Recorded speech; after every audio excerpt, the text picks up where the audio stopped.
네, 안녕하세요. 반갑습니다. 네, 이태훈 영화학의 이태훈입니다. 이렇게 날씨가 추운데 또 와주신 우리 스님들 정말 감사하고요.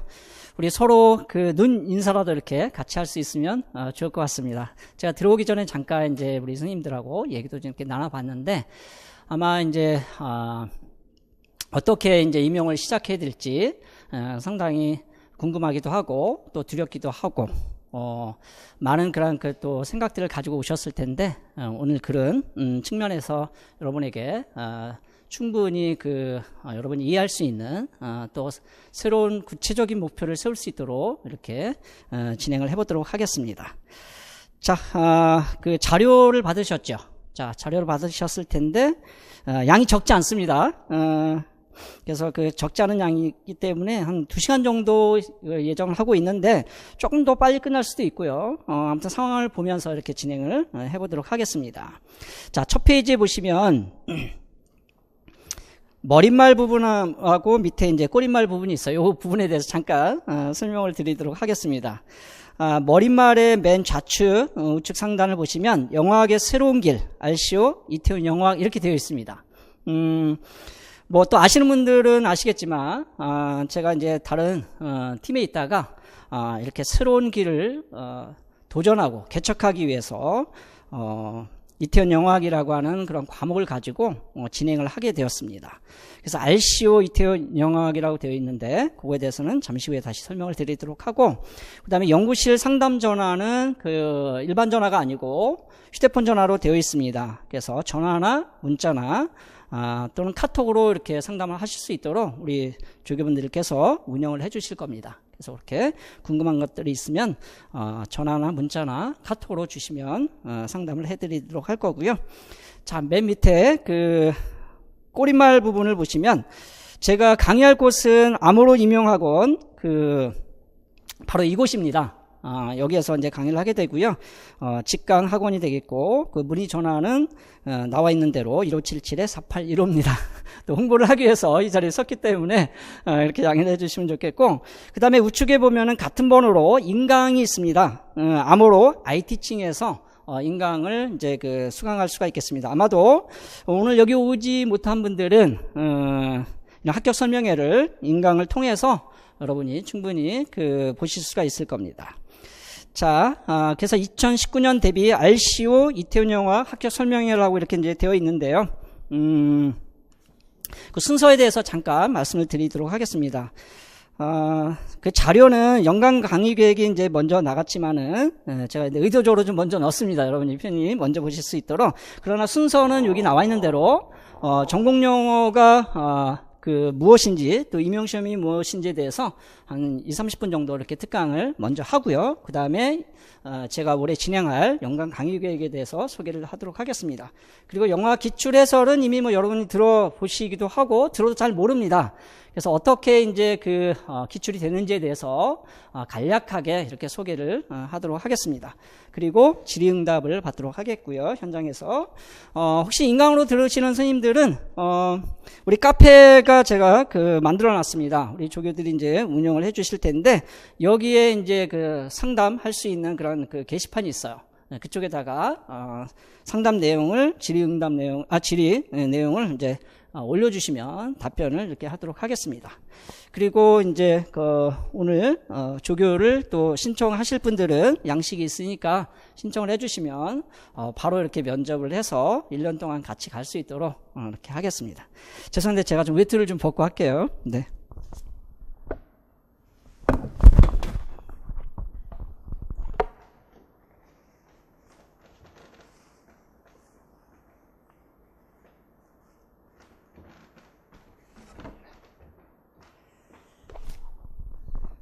제가 서두에 새로운 길을 가겠다고 이야기를 했는데 참 쉽지 않은 그런 결정이었습니다. 한 400명씩 또는 많게는 500명씩 이렇게 앞에서 강의를 이제 하기도 했었는데 이렇게 많지 않은 적은 인원 앞에서 또 강의를 하게 돼서 좀 어떻게 보면은 좀 어색하기도 하고요. 그렇지만 또 새로운 각오로 시작을 했기 때문에 여러분이 함께 하시면 큰 힘이 될 것 같습니다. 자, 그러면 어디를 먼저 보시냐면 순서에 따라서 6쪽을 먼저 보시기 바랍니다. 네, 앉으세요. 자, 6쪽을 보시면 전공영어 임용고시 특강이라고 되어 있습니다. 우리 암호로 임용학원이나 암호로 IT층에도 그 지피직이면 합격할 수 있다.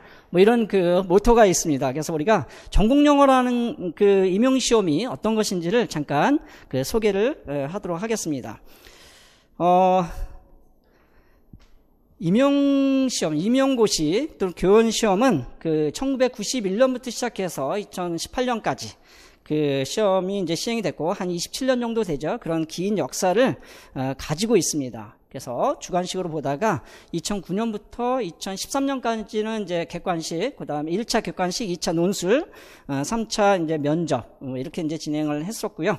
2014년부터 지금 2018년까지 5년 동안 서답형 유형이라고 하는 그런 시험 유형으로 바뀌었습니다. 물론 그 5년 동안에도 약간의 내부적인 변화가 좀 있었습니다. 문항의 변화라든가 배점의 변화라든가 논술 같은 경우는 이제 2문항이었는데 1문항으로 이제 줄었다든가 뭐 그런 약간의 변화는 있었지만 서답형, 다시 말해서 기입형과 서술형과 논술형 유형은 바뀌지 않았습니다. 그래서 2018년 대비 시험 유형은 2015, 16 그러니까 16, 17, 18 이렇게 되죠. 3개년 동안 똑같이 진행이 됐습니다.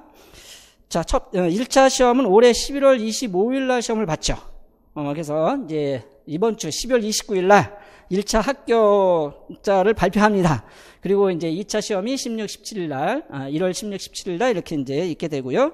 2월 초에 이제 최종 합격자 발표를 하게 됩니다. 자, 그래서 전공은 이게 3교시로 시험을 보게 되는데, 거기 표를 잠깐 보세요. 6쪽에. 교육학이 이제 1교시, 그 다음에 이제 2교시에 전공 A하고 3교시에 전공 B로 이렇게 구분을 하거든요. 자, 1교시는, 논술형으로 봅니다. 거기 일반 교육학 과목을 얘기하는 거죠. 그래서 한 문항이라고 되어 있는데 실제는 그 안에 들어가면 네 문항에서 작게는 네 문항에서 5문항 정도 이렇게 작은 문제로 출제가 됩니다. 그 다음에 이제 전공은 A하고 B형으로 이렇게 구분을 했고요. A형에서는 2교시, B형에서는 3교시 이렇게 진행을 하게 되는데 A형에서는 기입형, 서술형 문제로 출제가 되고, 자, 기입형이 8문항입니다. 그래서 2점. 전에는 이제 10문항이었었는데 2점이 되고, 그 다음에 서술형 6문항이 4점이 되죠? 그래서 16점, 24점, 40점이 되고요. 그 다음에 전공 B형은 기입형은 없습니다. 서술형이 5문항은 4점짜리고 2문항은 5점짜리예요. 그래서 30점이 되고, 논술형은 1문항 10점짜리가 됩니다. 그래서 총 40점이 돼서 전공 A, B를 합치면 80점 만점입니다. 그러니까 일반 교육학이 20점, 전공이 80점, 그래서 100점 만점으로 1차 합격자를 이제 선발하게 됐거든요. 자, 그래서 총 이제 3교시로 4시간을 이제 오전 오후로 이렇게 구분해서 시험을 보게 됩니다. 자, 2차 시험은 1차 시험은 누구나 다 동일하고요. 2차 시험은 뭐 비슷하긴 한데 시도 교육청마다 조금 다릅니다.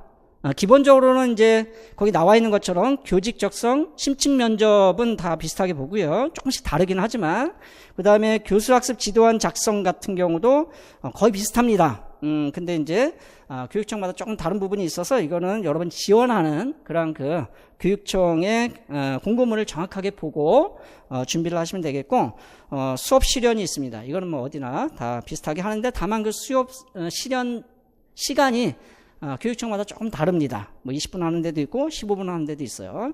그런 것도 잘 보고 확인하시면 되겠고, 그래서 1차, 2차로 이렇게 시험이 서답형으로 1차에서는 서답형, 2차에서는 면접, 지도안, 수업 실연 이런 식으로 진행이 된다는 거. 뭐 채점 방법은 우리가 어찌할 수는 없는 거지만 답안이나 채점 기준은 공개하지 않습니다. 아무리 우리가 공개해달라고 해도. 그리고 3명이 이제 답안 채점을 하고요. 평균을 내서 점수를 내게 됩니다. 뭐 그 정도 여러분이 알아두시면 될 것 같아요. 자, 넘겨보시기 바랍니다. 한 10여 년 동안 지원 현황하고 경쟁률 추이를 이제 좀 봐야 되는데, 2009년부터 2018년까지 쭉 보면은 서답형으로 바뀐 지가 2014년부터니까 최근 5년간 경쟁률을 보면은 2014년도에는 11대 1이 굉장히 낮았습니다.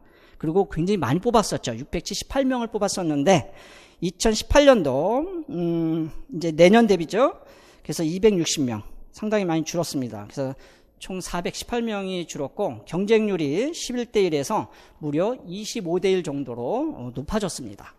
그리고 한 10년간 그 지원 현황을 이렇게 보면은 2009년도에 보면은 8,245명이었죠. 그래서 2018년도에는 지원자가 6,628명이었습니다. 물론 이제 지원을 해놓고 시험을 안 보는 분들이 있어요.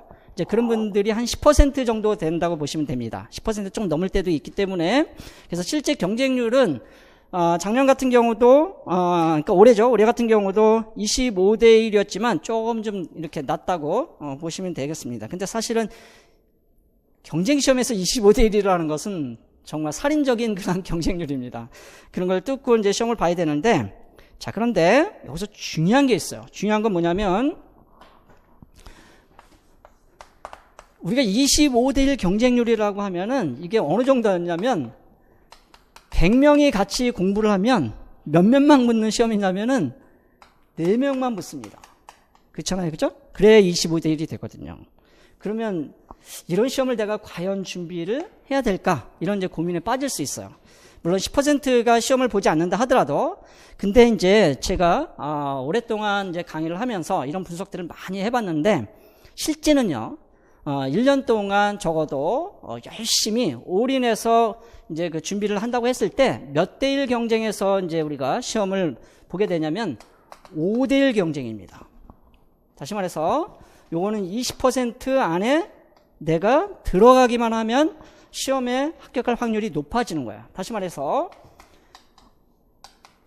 100명 중에 20명 이 정도는 해볼 만 하잖아요. 그죠?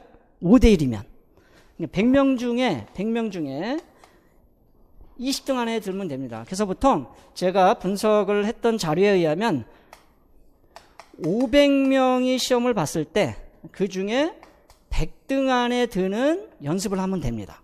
그러니까 어느 팀에서 여러분이 그 수업을 들으시든 간에 근데 이제 어쨌든 한 500명 이제 샘플을 가지고 우리가 했을 때 100등 안에 드는 연습을 하셔야 돼요. 근데 이 100등이라는 게 등수로는 이제 이해가 될 텐데 이제 모의고사를 보게 되잖아요. 그죠? 이제 9월부터 11월까지 이제 3개월 동안 실전 모의고사를 보게 되는데 그 모의고사 점수를 가지고 따지면 이게 어느 정도 이제 그 점수가 되냐면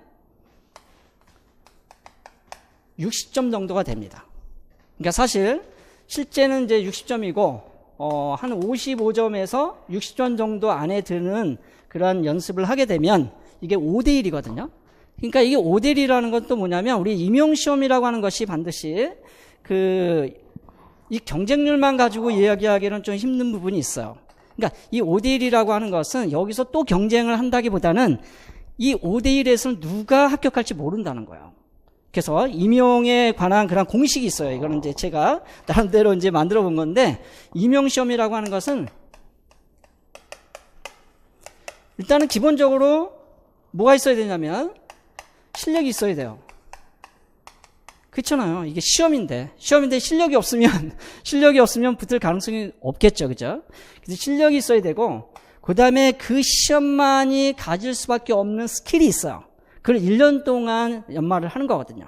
토플이든 뭐 토익이든 그죠? 뭐 수능이든 그런 게 시험의 유형이 있단 말이에요. 지금의 이제 우리 임용시험에서는 서답형, 기입형, 서술형, 논술형이 있기 때문에 감점 없이 얼마나 가장 높은 점수를 받을 수 있느냐 이제 그게 중요한 건데 그걸 우리는 기술이라고 합니다. 그러니까 시험이라고 하는 것은 기본적으로 실력과 기술이 가장 중요해요. 이게 제가 보기에는 한 80% 정도 차지하는 것 같습니다. 80%. 그 다음에 이제 뭐가 있냐면, 뭐가 있을까요? 이게 5대1 시험이라고 그랬잖아요. 25대 1이긴 한데, 이게 이제 무슨 법칙이냐면, 여기 법칙이라는 게 있어요. Pareto Law라는 게 있는데, Pareto's Law라는 게 있어요. 혹시 들어보셨는지 모르겠어요. 이게 파레토 법칙이라 그래가지고 100명이 있으면 그 중에 20명만 중요하다는 거예요. 20명만. 우리가 상품이 100개 있으면 실제 팔리는 상품은 이게 이제 경제 법칙인데 20개 정도의 상품이라는 거야. 그것이 나머지 수익을 다 차지하고 있다는 거죠. 우리 경제에서도 마찬가지로 부의 20%, 그러니까 부는 20%가 다 차지하고 있다는 거죠. 그래서 이거는 중요한 그런 그 소수와, 그러니까, 그 다음에 이제 하차는 다수의 법칙이라고 보통 이야기를 하는데, 6,500명 정도 시험을 본다고 가정했을 때, 그 중에 20%만이 실제 경쟁을 하게 되더라, 이런 얘기예요. 그게 5대1 경쟁이라는 거예요. 그러려면, 모의고사 점수 80점 중에서, 요게 이제 한 60점 정도, 점수를 얘기하면, 60점 정도 해당이, 요까지 올라가면, 누가 합격할지 모르는다는. 나머지 그럼 20%는 뭐냐? 이건 제가, 뭐 어떤 연구를 통해서 수치적으로 나왔다기보다는 경험적으로 데이터나 이런 걸 많이 분석을 해봤는데, 사실 이 수치를 제가 얘기한 건 처음이거든요. 여기가 뭘까요, 이게? 누가 합격할지 모르는 그런 상황 속에서 우리가 맡겨야 하는 게 있어요. 그게 바로 운이라고 하는 거예요, 운. 그러니까 다시 말해서, 그날의 컨디션이라든가, 물론 그것도 하나의 스킬일 수는 있어요, 그죠? 그래서 이게 제가 떨어지는 선생님들을 많이 봤는데요. 0.03으로 떨어지는 경우도 있습니다. 진짜. 그래서 그것을 극복하지 못하시는 분들도 있고, 그 반대로 0.01, 0.02, 0.03으로 붙는 선생님도 있다는 거예요. 그러면 이게 커트라인이 있을 때 누구는 떨어지고 누구는 붙는 요 선이라고 하는 게 뭐냐 이런 얘기죠. 그죠? 그래서 우리는 어디까지 하면 되냐면 실력과 기술을 80%까지 내가 하면 됩니다. 그 점수가 최대 몇 점이냐면 모의고사 60점 정도. 근데 이게 실제 이거는 제가 그냥 임의로 정한 점수가 아니고 몇 년 동안 제가 분석한 그런 실제 500명 정도의 표본을 가지고 분석한 자료예요. 그러니까 이 정도 우리가 목표로 잡으시면 됩니다. 그리고 여기는 그냥 맡기셔야 돼요. 그렇죠? 그러다 보면 어떨 때는 첫 해에 붙는 경우도 있고, 그 다음에 또 2년, 또 3년, 또 길게는 5년까지 이렇게 걸리는 경우도 있어요. 자, 그건 알 수 없죠. 여기에 자꾸 걸릴 수도 있고요. 이런 것이 매년 좀 달라질 수 있잖아요. 그래서 일단은 여기까지 올라가는 게 가장 중요하다. 그것을 이제 우리가 제가 그거를 데이터로 다 보여드릴 수는 없는데, 지금까지 경험적으로 제가 분석한 자료에 의하면 그렇다는 걸 알 수가 있고요. 자, 그럼 거기 잠깐 보세요. 조금 길어질 것 같은데, 2014년도 보세요. 첫 번째, 전체, 그 표에서 보면은 시행연도 있고, 모집 현황이 있고, 응시 현황이 있죠? 그래서 2014년도 첫 해는 678명 엄청나게 많은 우리 스님들이, 모집 인원이 발표가 됐죠. 678명이나 많이 뽑았습니다. 그리고, 6,142명이 지원해서 11대 1의 경쟁률을 가졌으니까 이때는 5대 1이 아니라 한 3대 1 정도의 그런 경쟁을 했던 것 같아요. 제가 보기에. 25대 1일 때 5대 1이니까. 여기 11대 1이니까 한 2대 1, 3대 1 정도의 그런 경쟁을 했던 것 같은데, 이때 평균 점수가, 합격 커트라인이 82.44였어요. 이거는 이제 교육학 점수, 포함한 100점 만점에 82.44입니다.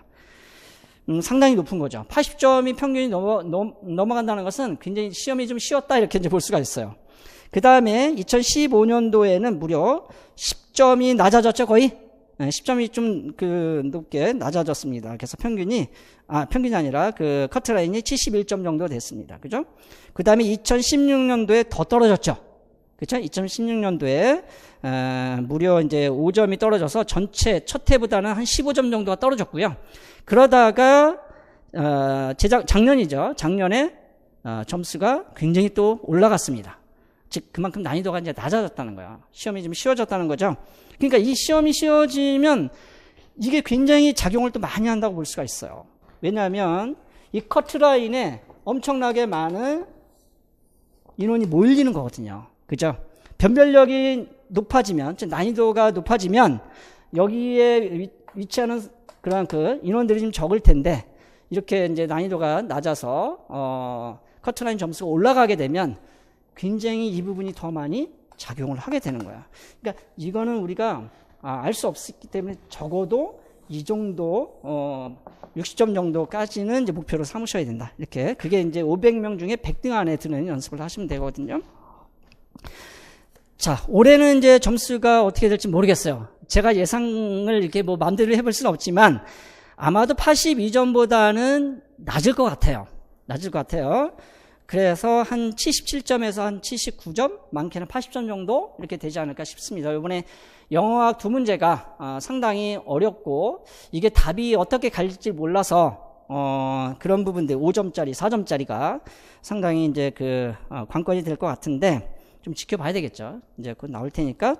어쨌든 지금 추이를 보면은 전공 점수가 60점 정도는 돼야 합격할 수 있는 그런 시험이다. 이렇게 이제 볼 수가 있겠고요. 이거는 이제 전체를 본 거고 그 서울 지역을 한번 보세요. 서울하고 경기 지역만 제가 이제 놓았는데 서울 같은 경우는 중간에 보면은 평균이라는 게 있습니다. 1차 합격선의 평균을 보면은 79.18이라고 되어 있죠. 그래서 서울은 다른 지역보다 적게는 3점, 많게는 5점 정도 이게 이제 커트라인이 좀 높습니다. 그래서 여기도 보면은 79.18에서 교육학 점수를 어느 정도로 예상을 하냐면 15점 정도면 20점 중에서 전공 영어인 경우는 15점 정도면 합격할 수 있는 그런 그 선이다라고 제가 나름대로 이제 판단을 해서 그 기준에 의하면 전공 점수가 한 64점 정도 됩니다. 커트라인이. 그 다음에 이제 경기 지역을 보면요. 경기 지역이 76.80이거든요. 그럼 여기서 교육학 점수 15점을 빼면 20점 만점에 15점을 빼면은 61점 정도 됩니다. 그러니까 경기가 좀 낮죠, 아무래도. 그리고 나머지 이제 좀 더 낮은 지역들이 있어요. 그래서 전공 점수가 60점 정도, 그 다음에 교육학이 15점 정도면 평균 75점 정도면 합격할 수 있는 그런 커트라인 선에 이제 올라갔다 이렇게 이제 볼 수가 있습니다. 그러니까 목표를 정확하게 해야 되는 거죠. 목표는 모의고사 60점이다. 물론 제가 이제 상담을 많이 이제 해봤는데 50점대에서도 합격하시는 선생님들이 있고 60점이 넘었는데도 떨어진 선생님들이 있어요. 왜냐하면 1차만 합격해서 되는 게 아니라 2차까지 합격을 해야 되는 거거든요. 최종 합격이 가려면. 그래서 이런 부분들이 상당히 또 작용을 하고요. 1차는 이게 지금 작용을 많이 하는 것 같아요. 근데 2차는 지금 그렇게 자세하게 말씀드릴 건 아니지만 2차는 준비한 만큼 자기가 소질, 타고난 거 있죠? 그런 부분들이 많이 작용을 해요. 그래서 그거는 2차는 나중에 가서 여러분이 또 좀 준비를 하셔야 됩니다. 네. 자, 넘겨보시면 이 표는 이제 어떻게 활용을 하시냐면 아마 합격 설명회에서 이런 표를 통해서 저는 이제 팩트죠, 팩트. 제 나름대로 연구한 그 팩트를 가지고 여러분에 제공을 해드리는 거 아마 처음일 거예요. 직접 이제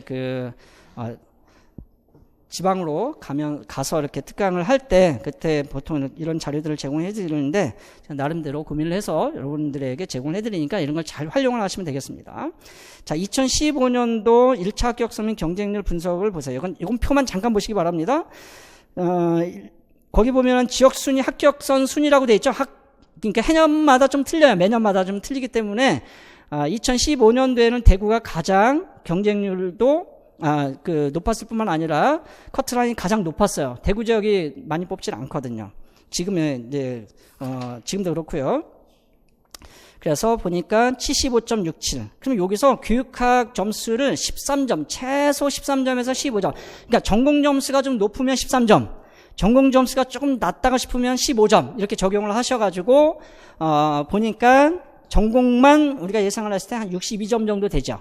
가장 높았다고 하는 대구가. 그럼 가장 낮았다고 하는 전남 도서 지역이 있어요. 자, 맨 밑에 보면은 19번이라고 돼 있죠. 전남 도서 같은 경우는 교육학 점수 13에서 15를 빼면 53점에서 51점. 거의 10점 정도 차이가 나죠. 그러니까 내가 어느 지역을 선택해서 시험을 보느냐에 따라서 커트라인이 이렇게 달라질 수 있다는 거예요. 그러니까 많게는 한 10점 정도 이렇게 차이가 납니다. 그래서 여러분이 그런 것도 고민을 하셔야 돼요. 자, 첫 해는 2014년도는 굉장히 이제 높았었고 그 다음에 이제 2015년 되면서 좀 많이 이제 떨어졌죠, 그죠? 자, 2016년도 보세요. 여기도 똑같습니다. 2016년도는 난이도가 많이 높아졌기 때문에 이때는 역시 난이도가 높아지기 때문에 서울 지역이 가장 커트라인이 높았어요. 아무래도 여기는 대부분 60점 이상, 적어도 한 65점 되는 선생님들이 주로 지원을 하고 그 5대1 경쟁을 하게 되는 거거든요.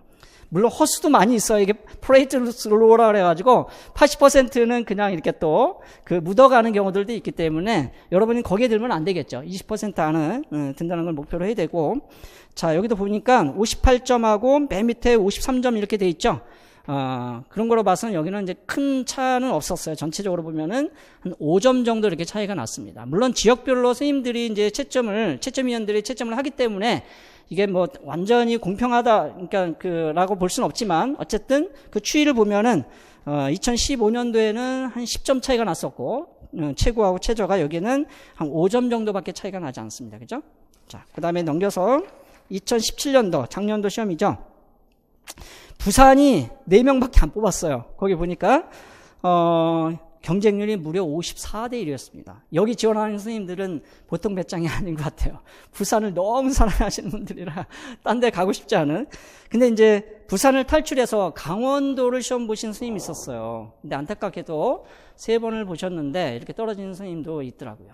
그래서 이제 다른 길로 이제 가셔서 열심히 또 그쪽에서 잘하고 계시는데, 그 다음에 이제 제주도 워낙 적게 뽑았고, 인천도 좀 많이 적게 뽑았죠. 인천도 워낙 지원자들이 많은데, 그래서 평균 경쟁률이 이때가 한 24대 1 정도 됐습니다.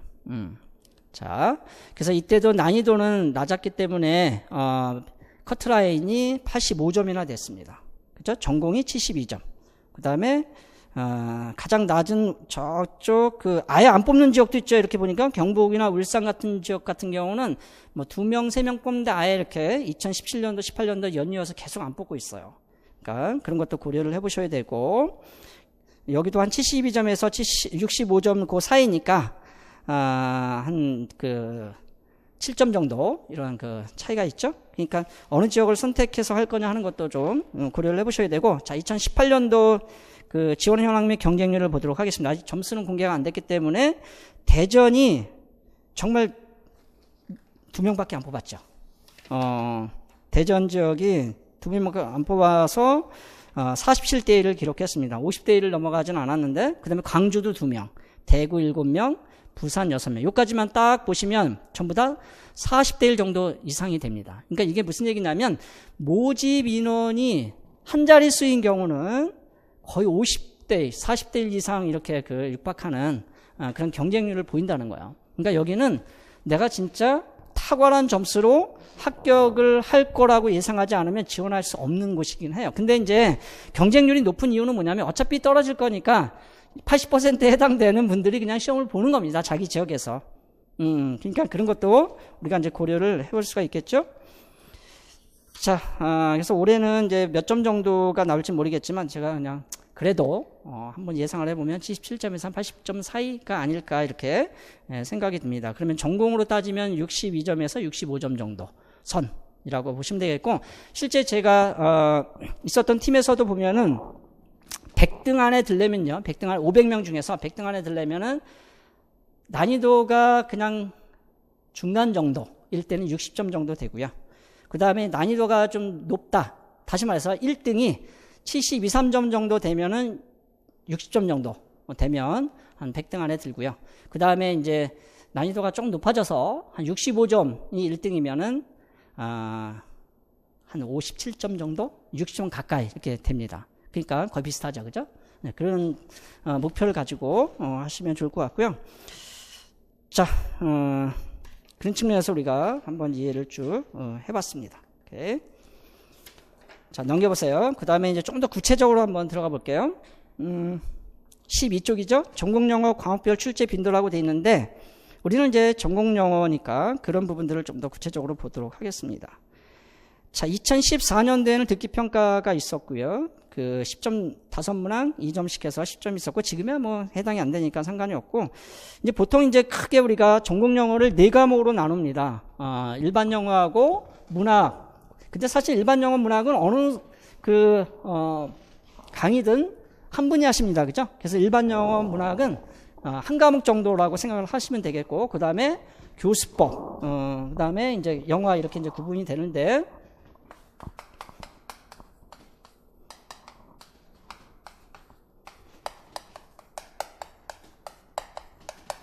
일반 문학, 그 다음에 교수법 또는 교육론 이렇게 구분을 하고, 그 다음에 이제 영어학.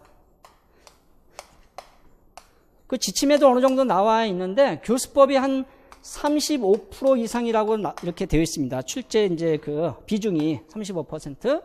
영어학이 제가 보기에는 한 30% 정도면은 적절할 것 같습니다. 30%. 그 다음에 일반하고 문학이 35% 정도면 적절하다고 저는 이렇게 판단을 하는 거예요. 그리고 나서 이제 추이를 한번 쭉 이렇게 보도록 하겠습니다. 그러면 이해가 좀 쉬울 거예요. 보세요. 자, 그래서 보면은 그 2014년도는 제외하고 2015년부터 약간 변화가 있어요. 이때는 뭐 그 서술형 같은 경우는 3점짜리도 있고 뭐 4점짜리도 있고 이제 그랬어요. 그리고 문항이 25문항에서 2015년도에는 20문항으로 또 줄기도 하고, 그래서 약간 변화가 있었는데, 그럼 2016, 17, 18을 보세요. 여기가 지금 이제 내년도에도 아마 요렇게 비슷하게 진행이 되지 않을까 이렇게 생각이 드는데, 2016년도 일반 영미문학이 몇 %예요? 31.25%라고 되어 있죠? 슬래시로 되어 있네요. 죄송해요. 그 점으로, 포인트로 이렇게 바꿔주시고, 31.25%가 되고, 그 다음에 교수법이 몇 %예요? 46%예요. 그러니까 사실 교수법이 35% 이상이라고 되어 있는데 좀 과도하게 나와요. 근데 과도하게 나오는데, 그럼 과도하게 나오면 얘가 당락에 엄청난 영향을 미쳐야 되잖아요. 그런데 서답형 유형으로 바뀌면서 교수법은 별로 영향력이 없어요. 교수법을 뭐 제가 무시해서 그런 게 아니라, 왜냐하면 이건 누구나 비슷하게 맞춘다는 거예요. 아주 어려운 문제가 없어요. 그러니까 이거는 1년 동안 열심히 하신 분들에 한해서, 즉 5대1 경쟁, 20% 안에 들어가는 그러한 열심히, 그러니까 일개미들을 연구를 해보니까, 아까 프레이트 롤이라는 게 있잖아요. 일개미들을 연구해보니까 다른 개미들에 비해서 정말 열심히 하는 개미들을 우리가 일개미라고 하잖아요. 근데 일개미만 따로 이렇게 구분을 해서 연구를 해보니까 그 중에서도 정말 많아야 20%, 적으면 3%만 열심히 일하더라는 거. 나머지 놀고 먹고. 그리고 그 중에서 20%를 다시 또 분류해가지고 또 이렇게 해보니까 그 중에 또 20%. 그러니까 이거는 거의 진짜 맞는 그런 그 프레이트로라고 하는 건 맞는 거예요. 그러니까 여기는요, 그렇다고 해서 공부를 안 하는 얘기 아니에요. 이거는 열심히 해야 돼요. 그러나 누구나 열심히 하는 선생님들은 다 맞춰요. 그런데 문제는 어디냐면 가끔 일반 문학에서 너무 어렵게 나와서 강사들마다 답이 갈리는 경우들이 종종 있어요. 이건 매년 있습니다, 거의. 근데 올해는 그렇게 일반 영어나 문학이 난이도가 아주 높아서 못 풀 수 있는 문제는 없었다고 해요. 중요한 건 여기죠.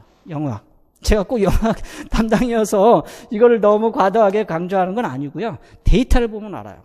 자, 어떻게 이게 추이가 이제 바뀌었는지를 이제 보면 알 수가 있는데, 여기에서 매년 한두 문제, 5점짜리가 반드시 포함이 되어 있는데 올해도 마찬가지예요.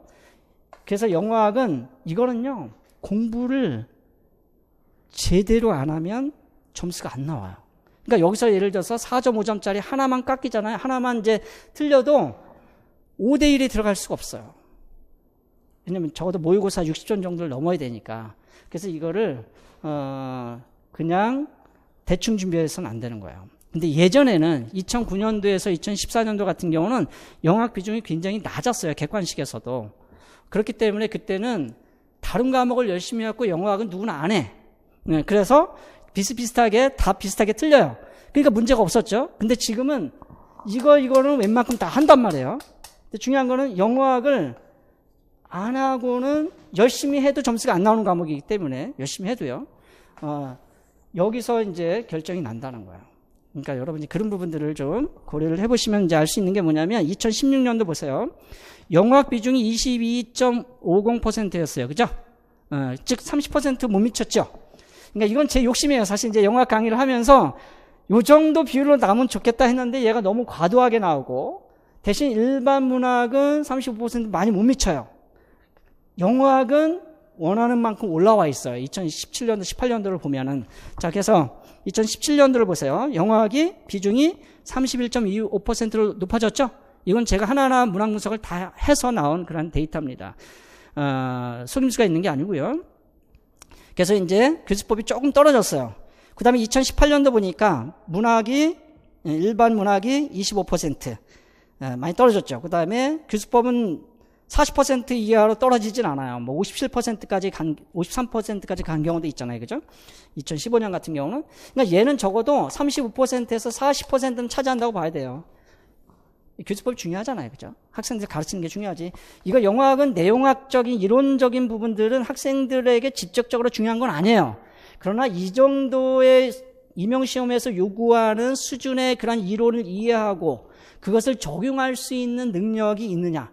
그걸 보는 거거든요. 선생님들에게.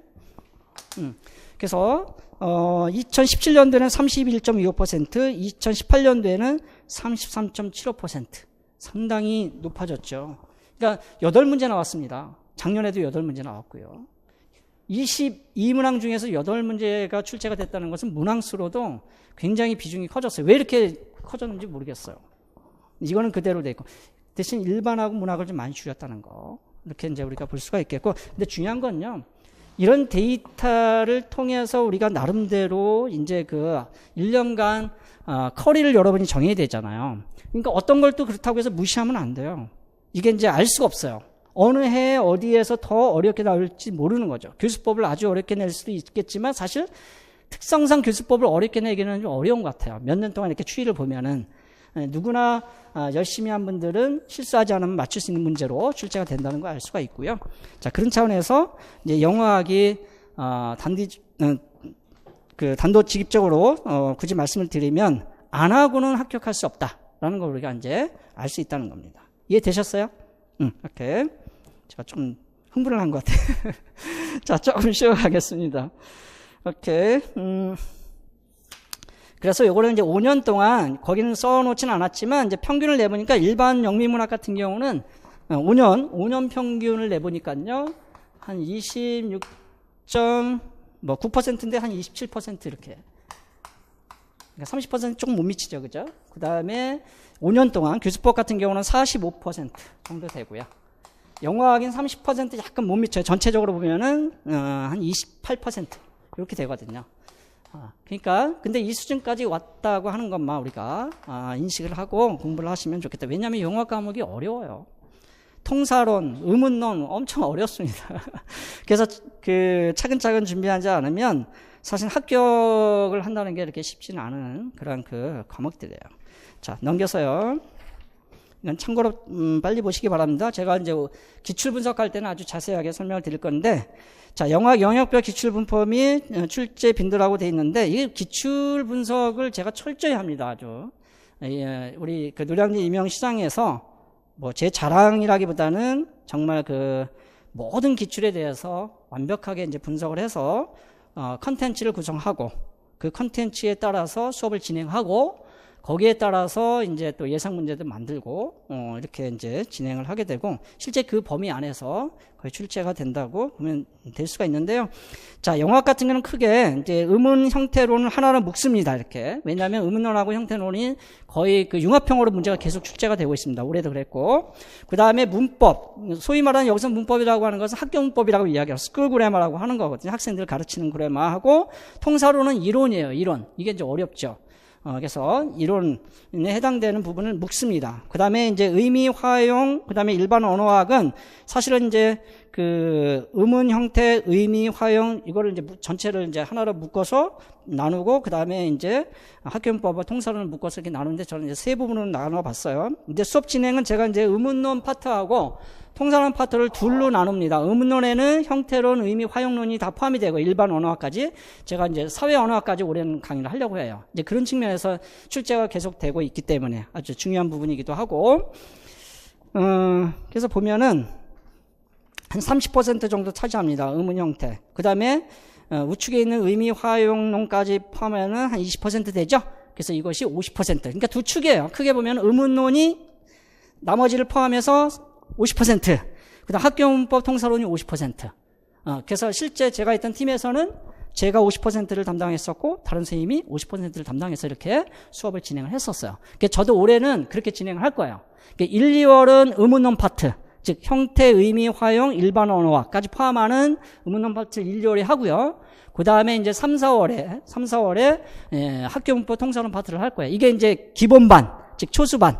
물론 이제 그 인문반하고 심화반은 좀 달라요. 그거는 이제 강의에서 자세히 설명해 드리도록 할 거고, 이렇게 이제 영역별로 구분되어 있다. 그러니까 내가 공부할 영역이 어디고 어디가 중요한지 이런 거 정도는 알아야 된단 말이죠. 오늘 다 알지 못하더라도 정확하게 어느 정도 이제 길을 여러분이 이제 볼 줄 알아야 돼요. 자, 넘겨서 이거 좀 더 자세하게 되어 있는데 영학 영역별 서사평 기출 분포라고 되어 있죠.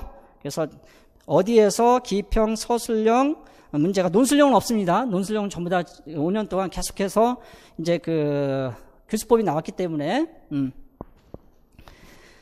자, 그래서 의문 형태론이 지금 밑에 쭉 보면은 총 출제 비중이 37.8% 이렇게 되죠. 상당히 높습니다. 그 다음에 그 문법 통사 부분이 한 57%. 자, 이 부분이 사실 더 높아졌어요.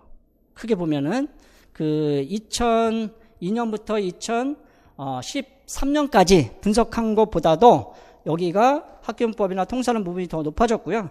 특이한 건 뭐냐면 의미 화용론 부분이 확 줄었다는 거예요. 20%에서 4.9%로 줄었습니다. 그리고 실제 의미나 화용론 부분이 거의 출제되고 있지 않아요. 그런데 준비는 해야 돼요. 많이 하진 않습니다. 이번에 좀 애매하게 나온 부분들이 있어요. 유피미즘이라고 해서 그게 이제 많이 못 쓰셨어요. 왜냐하면 이거 사실은 영어학개론이나 좀 언어에 대해서 조금 관심 있는 분들은 쓸 수 있는 문제거든요. 그렇게 어렵게 출제된 게 아닌데 그 용어 하나가 2점짜리인데 그 용어 하나가 어떤 선생님들은 그냥 상식으로 쓴 분들이 있고 어떤 선생님들은 전혀 생소한 용어로 알고 있는 분들도 있더라고요. 제가 2014년도에 그 팀에 가서 처음 이제 강의할 때 유피미즘 제가 강의했었어요. 의미론에서. 그리고 공교롭게도 제 교재에 비전 영화 그 심화 이론인지 기본 이론인지 거기에 보면은 그 유피미즘이 들어가 있습니다. 간단하게 그냥 언급만 하고 들어갔는데 참 저도 이게 나올 거라고 예상하지 않고 넣어놨는데 아무튼 그 교재에는 포함이 되어 있었고요. 그래서 이런 부분들을 해결하려면 이제는 일반 언어학이라고 분류되는 부분까지도 공부를 해야 된다. 그게 이제 Social Linguistics라고 해서 사회언어학적인 측면에서도 우리가 접근을 해야 돼요. 그게 실제 2016년도에 출제가 됐었고요. 그 부분은 우리가 기출분석할 때 한번 보도록 하겠습니다. 자, 그 다음에 이제 요거는 제가 앞으로 이제 교재 수업을 할 때 그때 자세히 설명을 드리겠지만 15쪽 보세요. 의문론 교재 내용에 따른 출제 빈도 분석. 제가 통사론은 아직 못했습니다. 이제 그 4년 동안은 제가 의문론만 계속 강의를 했었기 때문에 사실 제가 통사론 전공이기도 합니다. 그래서 올해부터는 이제 통사론 강의를 한다고 해서 굉장히 마음이 설레요. 굉장히 좋아했었거든요, 제가. 대학원에서도 의문론 공부뿐만 아니라 이 통사론 공부를 굉장히 열심히 했었고, 좋아했었고, 논문도 발표했었고, 이제 그랬었는데, 이렇게 하게 돼서, 좀 그 설레는 마음으로 섰습니다. 그래서 여기 보니까, 왜 이런 기출 분석을 하냐면, 한 16년, 17년 정도의 기출 분석을 하면은, 뭐를 할 수 있냐면, 기출 분석이 중요한 게 뭐냐면, 근데 중요하다고 이야기를 하는데, 대부분 선생님들이 기출 분석 잘 안 하십니다. 물론 열심히 나름대로는 이제 방법을 가지고 하는데 명확하게 하지 않아요. 다시 말해서 팩트를 이제 그 정확하게 잘 모른다는 거죠. 그래서 저는 그 팩트를 정확하게 제공하고 제가 신뢰도를 여러분에게 높여주기 위해서 모든 교재는 다 기출 분석을 기반으로 하고 예측 가능한 그런 측면에서 교재를 구성하고 있다는 걸 지금 조금 자랑하고 싶어요. 여기 홍보하는 자리이기도 하니까. 그래서 2002년부터 2018년까지 쭉 그 출제 빈도를 분석을 해보니까 그 추이를 알 수가 있습니다. 그러니까 이 통사론 교재도 제가 이제 3, 4월 강의할 때 이렇게 만들 건데 이거는 작년까지 강의했던 그 교재 지금도 뭐 그 출간이 되어 있어서 여러분이 그 구입할 수 있는데 올해 강의 들으신 분들은 구입할 필요 없습니다. 제가 이제 새로 이제 그 강의를 하게 돼서 교재도 새로 만들 예정이거든요. 지금 이제 1월 중에 막 출간이 될 것 같습니다. 좀 늦어지고는 있는데 그래서 보니까 예를 들면 거기 첫 번째 챕터에 Consonant and Vowels에서 2002년부터 2008년까지는 출제가 직접적으로 됐습니다. 그러니까 까맣게 표시된 거는 직접적으로 출제됐다는 거예요. 그 다음에 이렇게 된 거는 간접적으로 출제가 됐다는 거죠. 그리고 그 비중을 보여주는 겁니다, 이게. 그래서 비중을 보면은 2002년부터 2008년 주관식으로 이제 그 출제가 됐다. 이때 영어하고 이제 그 한국어를 섞어서 주관식으로 출제를 했고요. 이 부분이 아주 기본 파트인데 여기서 직접 출제를 했었어요. 그런데 2009년부터 최근까지 보면은 그 좀 간접적으로 출제를 하다가 객관식에서는 왜냐하면 중요한 거 중심으로 물어보기 때문에 중요하긴 해요. 이게 아주 기본이 되기 때문에 출제가 되지 않다가 서답형으로 오면서 최근에 와서 출제를 하기 시작했어요. 이 부분도. 그래서 이 부분도 너무 이제 중요하고요. 그 다음에 이제 쭉 보시면 그 4번 같은 게 스트레스잖아. 스트레스는 예전에는 굉장히 중요하게 생각했었는데 최근에 와서는 출제를 못 합니다. 안 하는 게 아니라 서답형으로 이제 바뀌었기 때문에 기입형이나 서술형에서 스트레스나 인토네이션 같은 경우는 베리에이션이 너무 심하기 때문에 물어보지를 못해요. 그래서 출제가 안 되고 있지만 알고는 있어야 돼요. 이게 다 연결이 되는 거기 때문에. 그럼 어디에서 출제가 많이 되느냐? 6번 슬라브일스예요. 여기는 계속 출제가 되고 있습니다. 올해도 서너런트, 압서런트, 서너런트 물어보는 문제 나왔죠. 이거는 제가 특허낼 정도로 이 교재에 슬라블에 대해서는 기가 막히게, 죄송해요. 이 슬라블을 이해하기 쉽지 않은데 너무 이해하기 쉽게끔 만들어 놨어요. 그리고 그거 하신 분들은 다 맞췄다고 저는 믿습니다. 진짜. 그래서 올해 이제 첫 수업을 할 때 제가 슬라블부터 먼저 하려고 그래요. 컨소넌트 바울스 먼저 안 하고 슬라블 먼저 하고 그 다음에 이제 컨소넌트 바울스 이렇게 들어가려고 그래요. 너무 이게 중요하기도 하고 요거에 대한 그런 기본적인 부분들을 먼저 알고 가는 게 필요할 것 같아서요. 왜냐하면 여기가 가장 중요하니까. 그렇죠? 자, 그 다음에 이제 가장 어려운 데가 어디냐면은 7번, 8번이에요. 계속 여기가 5점짜리, 4점짜리로 해서 틀리면 완벽하게 4점 나가는 거예요. 이거는 중간 점수가 없어요. 이거는 거의. 이거 컨디션, 룰 물어보는 거기 때문에 거의 중간 점수가 없이 맞은 사람과 틀린 사람이 확연해요. 그래서 이거 하나 맞히느냐 틀리느냐에 따라서 당락이 거의 결정될 수도 있어요. 물론 다른 과목을 다 열심히 한다는 전제 조건에서. 그죠? 아무튼 자, 기출분석 이거 진짜 엄청나게 많이 시간 들여서 이제 만들어 놨는데 아무리 이렇게 잘 만들어 놔도 제가 강의에서 이런 부분들을 보여주지 못하면 소용이 없을 거예요. 그러나 그런 부분들까지도 제가 연결을 하려고 합니다. 또 실제 그렇게 이제 해왔고요. 자, 그래서 7번, 8번이 굉장히 어려운 부분인데 반드시 한 문제 정도는 출제가 되고 있다라는 거 이렇게 이제 인식을 하시고, 자, 그러면 이제 두 번째로요. 여기 임용고시가 어떤 것인지 전공 용어에서 그 다음에 영학 파트가 어느 정도 이제 비중을 차지하고 중요한지에 대해서 이제 설명을 드렸으니까 제가 올해 강의를 어떻게 진행할 것인지 연간 강의 계획을 간단히 좀 설명을 드리도록 하겠습니다. 자, 맨 앞쪽으로 다시 와주세요. 네. 자, 아까 서두에 머릿말 부분에 보면은 영화학의 새로운 길, RCO, 이태원형 뭔가 좀 거창해서 저도 부담스럽긴 한데요. 이게 사실 이제 많은 그런 연구와 고민을 통해서 여러분들이 과연 일반 영어 문화, 교수법, 그 다음에 영화학이라고 하는 크게 세 영역에서 세 과목에서 어떻게 여러분이 접근을 할 것인지에 대해서 많은 고민을 했었고, 그 중에서 서답형 용어로 바뀌면서 최근 3년 동안 영어학의 비중이 높아지고 상당히 난이도가 높고 이런 걸 어떻게 이제 그 해결을 해 드릴 수 있을까, 이런 고민들을 많이 하게 돼서요. 제가 또 새로운 길을 이제 개척하기 위해서 나왔기 때문에 RCO라고 하는 그러한 그 커리를 가지고 나왔습니다. RCO. RCU, 알겠슈? 뭐 이렇게도 될지 모르겠는데, 요거는, 크게 세 파트로 나눴습니다. 보통 종합반에서는 1, 2월 기본이론, 3, 4월 심화이론, 5, 6월 기출분석, 7, 8월 문제풀이, 예전 이제 모의고사, 그 다음에 이제 9, 10월 실전 모의고사, 11월 총정리의 이제 예상 문제, 이 정도로 이제 진행을 합니다. 마찬가지로 저도 여기 이제 시그마 반이라는 게 있어요. 이 시그마 반에서는 이게 이제 기본 반입니다. 소위 이제 초수분들이 준비하는 종합반의 그런 성격을 가지고 있는 그러한 그 컬입니다. 자, 그런데 대부분 1년 동안 열심히 이제 하시는데 아까 5대1 경쟁이라고 했죠. 25대1. 그래서 실제 5대1인데 이 5대1까지 들어가는 데는 좀 부족하다 이런 생각을 많이 했어요. 1년 동안 준비해가지고 1년 동안 준비해서 5대1 안에 들어간다는 것은 쉬운 일은 아닙니다. 그래서 그 중에서도 가장 영향력이 큰, 비중이 굉장히 높아진 영화 과목을 어떻게 우리가 공략을 해야 되느냐, 그런 측면에서 이제 연구를 많이 해봤는데, 그래서 만든 것이 알파반하고 오메가반이라는 거예요. 알파는 이거는 이제 인문반이라고 이름을 붙여봤습니다.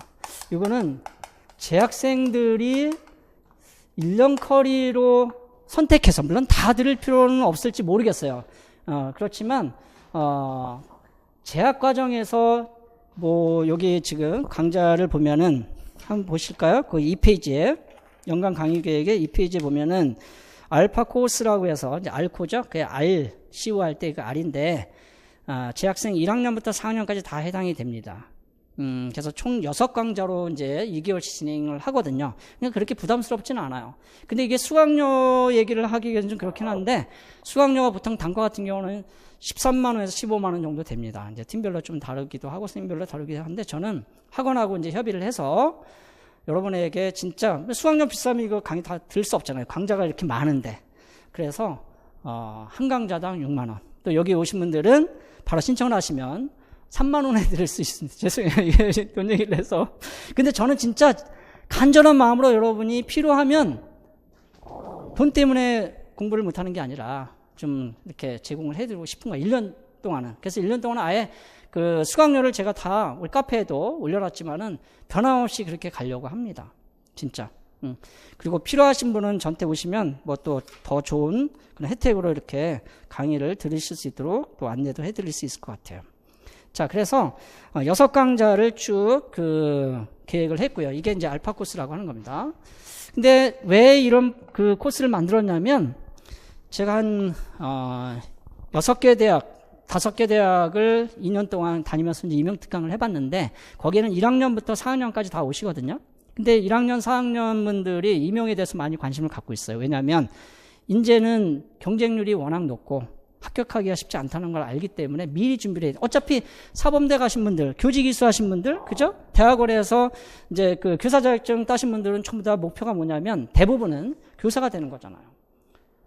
교사 자격증을 가지고 있지만 교사가 다 될 수 없다는 걸 알고 있습니다. 그 다도 그냥 다가 아니에요. 25대 1 말 그대로.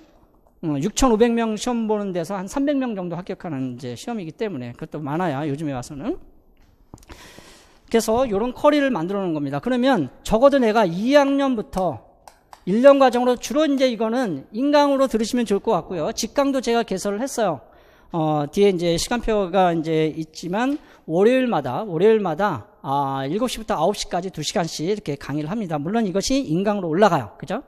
인강으로 올라가서 전국 어디서나 비용에 큰 부담 없이 들으실 수가 있어요. 근데 굉장히 도움이 될 거라고 저는 생각을 합니다. 제가 영어학 전공이고 또 문법 전공이기 때문에 입문 과정에서 어떻게 해야 되는지. 근데 이거는 다른 팀이나 다른 선생님들은 한 번도 시도한 적이 없어요. 정말 제가 새로운 길을 개척하고 만든 강좌입니다. 그래서 굉장히 저도 상당히 각오를 많이 하고 있고, 저 역시 기본을 좀 더 분명히 여러분에게 좀 제공하기 위해서 이런 반을 만들어 놨고요. 그 다음에 이제 누가 문제냐면, 누구나 이 과정을 겪어요. 그 다음에 뭐가 되냐면 N수가 됩니다. 재수 N수가 되는데, 이분들이 또 방황을 해요. 왜냐면 2년 동안 초수청 공부하기는 또 힘들거든요. 그래서 기간제도 하시고 학원 강의도 하시고 또 뭐 과외도 하시고 여러 가지 일들을 병행을 하다 보니까 공부를 제대로 못해요. 그래서 거기 이제 오메가 코스라는 걸 만들어 놨습니다. 이게 그리스어로 알파 오메가란 말 들어보셨죠? 알파는 처음이란 뜻이고 오메가는 끝이라는 뜻이에요. 처음과 끝, 즉 시작과 완성의 의미를 갖고 있고, 이게 그냥 만들어진 건 아니고, 시그마라고 하는 것은 우리가 수열에서 쓰는 그런 용어이기도 한데, 이게 이것과 이거를 연결해주는 결합의 의미가 있습니다. 온전한 결합. 그래서 그런 차원에서 이제 이런 코스를 만들어 놨고, 여기는 심화반이에요. 심화반은 전부 다 원서로 되어 있습니다. 기출분석 빼고. 자, 기출분석은 우리 그 기본반에서 종합반을 듣는 선생님들에서는 언제 가야 기출분석을 하냐면 5월, 6월 가야 기출분석을 합니다. 근데 심화반, 즉 다시 말해서 재수반은 이미 기출분석을 다 끝내놓은 분들이기 때문에, 근데 또 시간이 지나면 잊어버려요. 그리고 기출에 대한 인식이 희미해집니다. 근데 기출이 얼마나 중요한지를 제가 알기 때문에 기출 분석을 1월부터 해요. 자, 보세요. 거기 보니까 1, 2월에 기출 심화 1이라고 돼 있죠? 그래서 의문론을 원서 심화하고 연계해서 어플라이드 잉글리시 포놀로지라고 하는 그런 매우 중요한 교재를 가지고 연계해서 1, 2월에 기출 심화, 원서 심화해서 의문론 과정을 합니다. 그러니까 이제 우리 지금 초수에서 아픈 그런 실패 경험이 있는 스님들은 다시 힘을 내야 돼요. 그래서 1월부터 제가 강의를 합니다. 그 다음에 3, 4월에는 통사론을 합니다. 기출심화, 원서심화 해가지고. 그 다음에 이제 5, 6월, 7, 8월까지 해서 원서가 3, 4, 5 이렇게 연결이 되죠. 문풀심화라는 것도 하나 넣어놓긴 했습니다. 의문론 제가 이제 4년 강의를 했었기 때문에 굉장히 중요한 그런 모의고사들이 있어. 그래서 의문론이 약하신 분들은, 여기 7, 8월까지 해서 이렇게 강좌를 들으시면 됩니다. 그래서, 시그마 반에서 원서가 이제 4과목이 되어 있죠. 그쵸? 원서 기본 1, 2, 3, 4 이렇게 되어 있잖아요. 그죠? 1, 2월, 3, 4월, 5, 6월, 7, 8월. 그 다음에 죄송해요. 오메가 코스에서, 즉, 완성반이죠. 오메가 코스에서 원서 1, 2, 3, 4, 5가 있죠. 그래서 이제 원서 과목만 하더라도, 상당히 많습니다. 12강좌로 이렇게 되어 있어요. 자, 그 다음에 이제 9, 10월 가서는 이제 알파반 같은 경우는 뭐 그냥 상관없이 그대로 이제 입문반을 쭉 12월까지 이렇게 연결이 됩니다. 12월에는 11월에는 이제 기본반에서야 당연히 모의고사로 이제 진행이 되는데 저는 별개로, 왜냐하면 여기 재학생분들은 거긴 모의고사 상관이 없거든요. 그래서 12월까지 가고, 이것도 사실은 이제 초수 듣는 스님들도 어떻게 가능하냐면 부족한 부분들은 내가 알파반 거 좀 수강하시면 돼요. 겹치지 않기 때문에. 그 다음에 심화반 거 내가 좀 수준이 좀 있다, 좀 부족하다, 더 할 수 있다 그러면 심화반 걸로 하시면 됩니다. 그러니까 이렇게 다 연결해서 여러분이 하실 수 있도록 시간표를 다 짜놨어요. 자, 그 다음에 이제 시그마반하고 오메가반 같은 경우는 9월부터 11월까지는 똑같이 같이 진행이 됩니다. 왜냐하면 이분들은 어쨌든 내년도 2019년도 대비 시험을 봐야 되니까, 그죠? 그렇게 이제 RCO반이라고 하는 것은 알파, 시그마, 오메가로 되어 있다. 알파는 우리 재학생, 시그마는 우리 이제 마음 먹고 이제 준비하시는 초수, 그 다음에 오메가반은 심화반으로 우리 재수하시는 스님들, 이런 세 개의 반으로 이제 구분을 해놨다는 거. 자, 넘겨보시기 바랍니다. 자, 목표를 정해야 돼요. 알파 코스는 뭐냐면, 적어도 1년, 2년, 3년 정도를 준비해서 그 목표가 뭐냐면, 목표를 분명히 해야 돼요. 목표가 뭐냐면, 초수 합격이에요. 초수 합격. 졸업하면서 바로 합격한다. 이거예요. 저는 그게 가능하다고 많이 얘기를 했었어요. 지방으로 강의 다니면서. 근데 가능해요. 제가 보니까. 미리 준비하면 1년 동안 시그마반, 그러니까 영어학은 그렇고 종합반을 들으신다 하더라도 충분히 초수에 합격할 수 있는 실력과 기술을 갖출 수 있다. 저는 이렇게 이제 자신할 수가 있고, 그 다음에 뭐냐면 시그마반은 넘겨보세요. 시그마의 강의 목표는 뭐냐면 올해 반드시 합격한다. 올해 합격. 올 11월 마지막 주에 이제 시험 보셔야 되잖아요. 그죠? 그럼 올해 합격이죠. 이걸 목표로 해야죠. 죽기 살기를 해야죠. 자, 그 다음에 심화반의 목표는 뭐냐면, 제가 종합반처럼 얘기를 하는데 어쨌든 종합반이든 단과든 합격이 목표잖아요. 그죠? 종합반 이거 잘하자고만 하는 건 아니잖아요. 전 합격을 하기 위해서 하는 거니까. 자, 우리 재수 이제 연수하시는 선생님들 힘내시기 바랍니다. 저도 주위에서 참 많이 봤어요. 정말 안타까운, 그러면서도 인생이라는 게 참 그렇구나라는 그런 생각들을 많이 해봤는데, 아까 5대1 경쟁에서 잠깐 딴 얘기라기보다는 조금 이제 관련된 얘기를 해볼게요. 5대1 경쟁에서 이 스님이 지금 이제, 4번째 시험을 보거든요. 삼수하셨어요. 4번째 시험을 보는데, 60점이 전공 60점은 모의고사를 봐도 잘 나와요. 그리고 글씨도 잘 쓰시고 성품도 되어 있고 2차까지 이제 1차 합격하는 경험도 있고 항상 60점에서 많이 나오면 65점까지 나와요. 실력과 기술은 굉장히 연마가 되어 있어요. 진짜 연마가 되어 있어요. 그런데 이 선생님의 이제 그 하나 3번 계속 떨어진 이유 중에 하나는 뭐냐면 우리가 이제 제가 뭐 그렇게 강조할 건 아니지만 교육학이에요. 이걸 무시한 건 아닌데 이 선생님이 교육학 점수가 11점대예요. 올해는 아마 굉장히 이제 그 점수가 어떻게 될지 모르겠는데 3년 실패를 했기 때문에 여기서 15점 정도면 확실하게 저는 합격을 할 거라고 보고요. 그리고 실제 이 점수를 계속 유지했어요. 3년 내리 떨어지긴 하셨지만 요게 이제 문제긴 했는데 그래서 이 재수하시는 선생님들의 아픔이 있어요. 제가 이제 그런 선생님들하고 많이 상담도 해보고 얘기도 나눠보고 또 그렇게 공부하시는 모습들을 보면서 정말 올인을 3년을 했어요. 도서관에서. 그래서 포기하려고까지 했다가 올해 한 번 더 이제 그 각오를 하고 시험을 봤기 때문에 저는 반드시 합격하리라고 믿는데 이 재수님들이 가장 두려워하는 과목이 뭐냐면 영어 과목이더라고요. 이게 해도 점수가 잘 안 나오는 선생님들이 있어요. 근데 왜냐하면 그냥 반복하기 때문에 그랬던 것 같아요. 재수, 삼수, 사수 하면서 그냥 반복했던 거. 항상 반복을 하더라도 의미적인 반복이 중요한데 그래서 저는 그런 부분들에 있어서 이 오메가 코스를 만든 거예요. 그래서 보면은 어느 팀에서나 어느 선생님이 하지 않는 그런 길을 제가 만들었습니다. 그래서 1, 2월에 교육 5쪽을 보시면 1, 2월에 그 기출분석, 의문론을 하고 3, 4월에 기출분석, 통사론을 하면서 뭐를 같이 가냐면 의문론, 원서심화를 같이 갑니다. 그죠? 1, 2월에 Applied English Phonology라고 하는 물론 이거는 대부분의 그 스님들이 초수에서는 조금 보기가 힘들어요. 교재가. 그러나 누구나 듣습니다. 그런데 이게 적용이 잘 안 되고 응용이 안 돼가지고 점수로 잘 연결이 안 돼요. 그래서 재수하시는 스님들은 초수 때 이런 경험들을 다 해요. 그래서 이거를 이제는 확실하게 잡아주겠다는 거예요. 1, 2월에. 1, 2월에 확실하게 잡아드리고 그 다음에 3, 4월에 가면은 통사론 기출분석을 할 텐데 학교문법 포함해서 여기에 같은 원서 심화가 들어갑니다. Transformational Grammar. 이번 시험도 여기에서 출제가 됐고요. 이 교재가 엄청나게 그 양이 많고 글씨가 아주 촘촘합니다. 다 읽기는 힘들어요.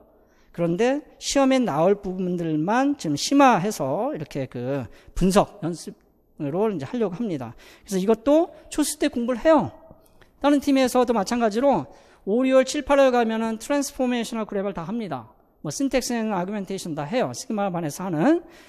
그런데 말 그대로 적용이 안 되는 거죠. 그냥 듣기는 하고 이해는 하는데 뭐 이론에 대한 거니까 실제 시험에 적용을 잘 못하더라 이런 얘기예요. 그래서 심화반에서는 실제 우리가 시험에 바로 응용하고 적용할 수 있는 그런 능력을 키우는 반이에요.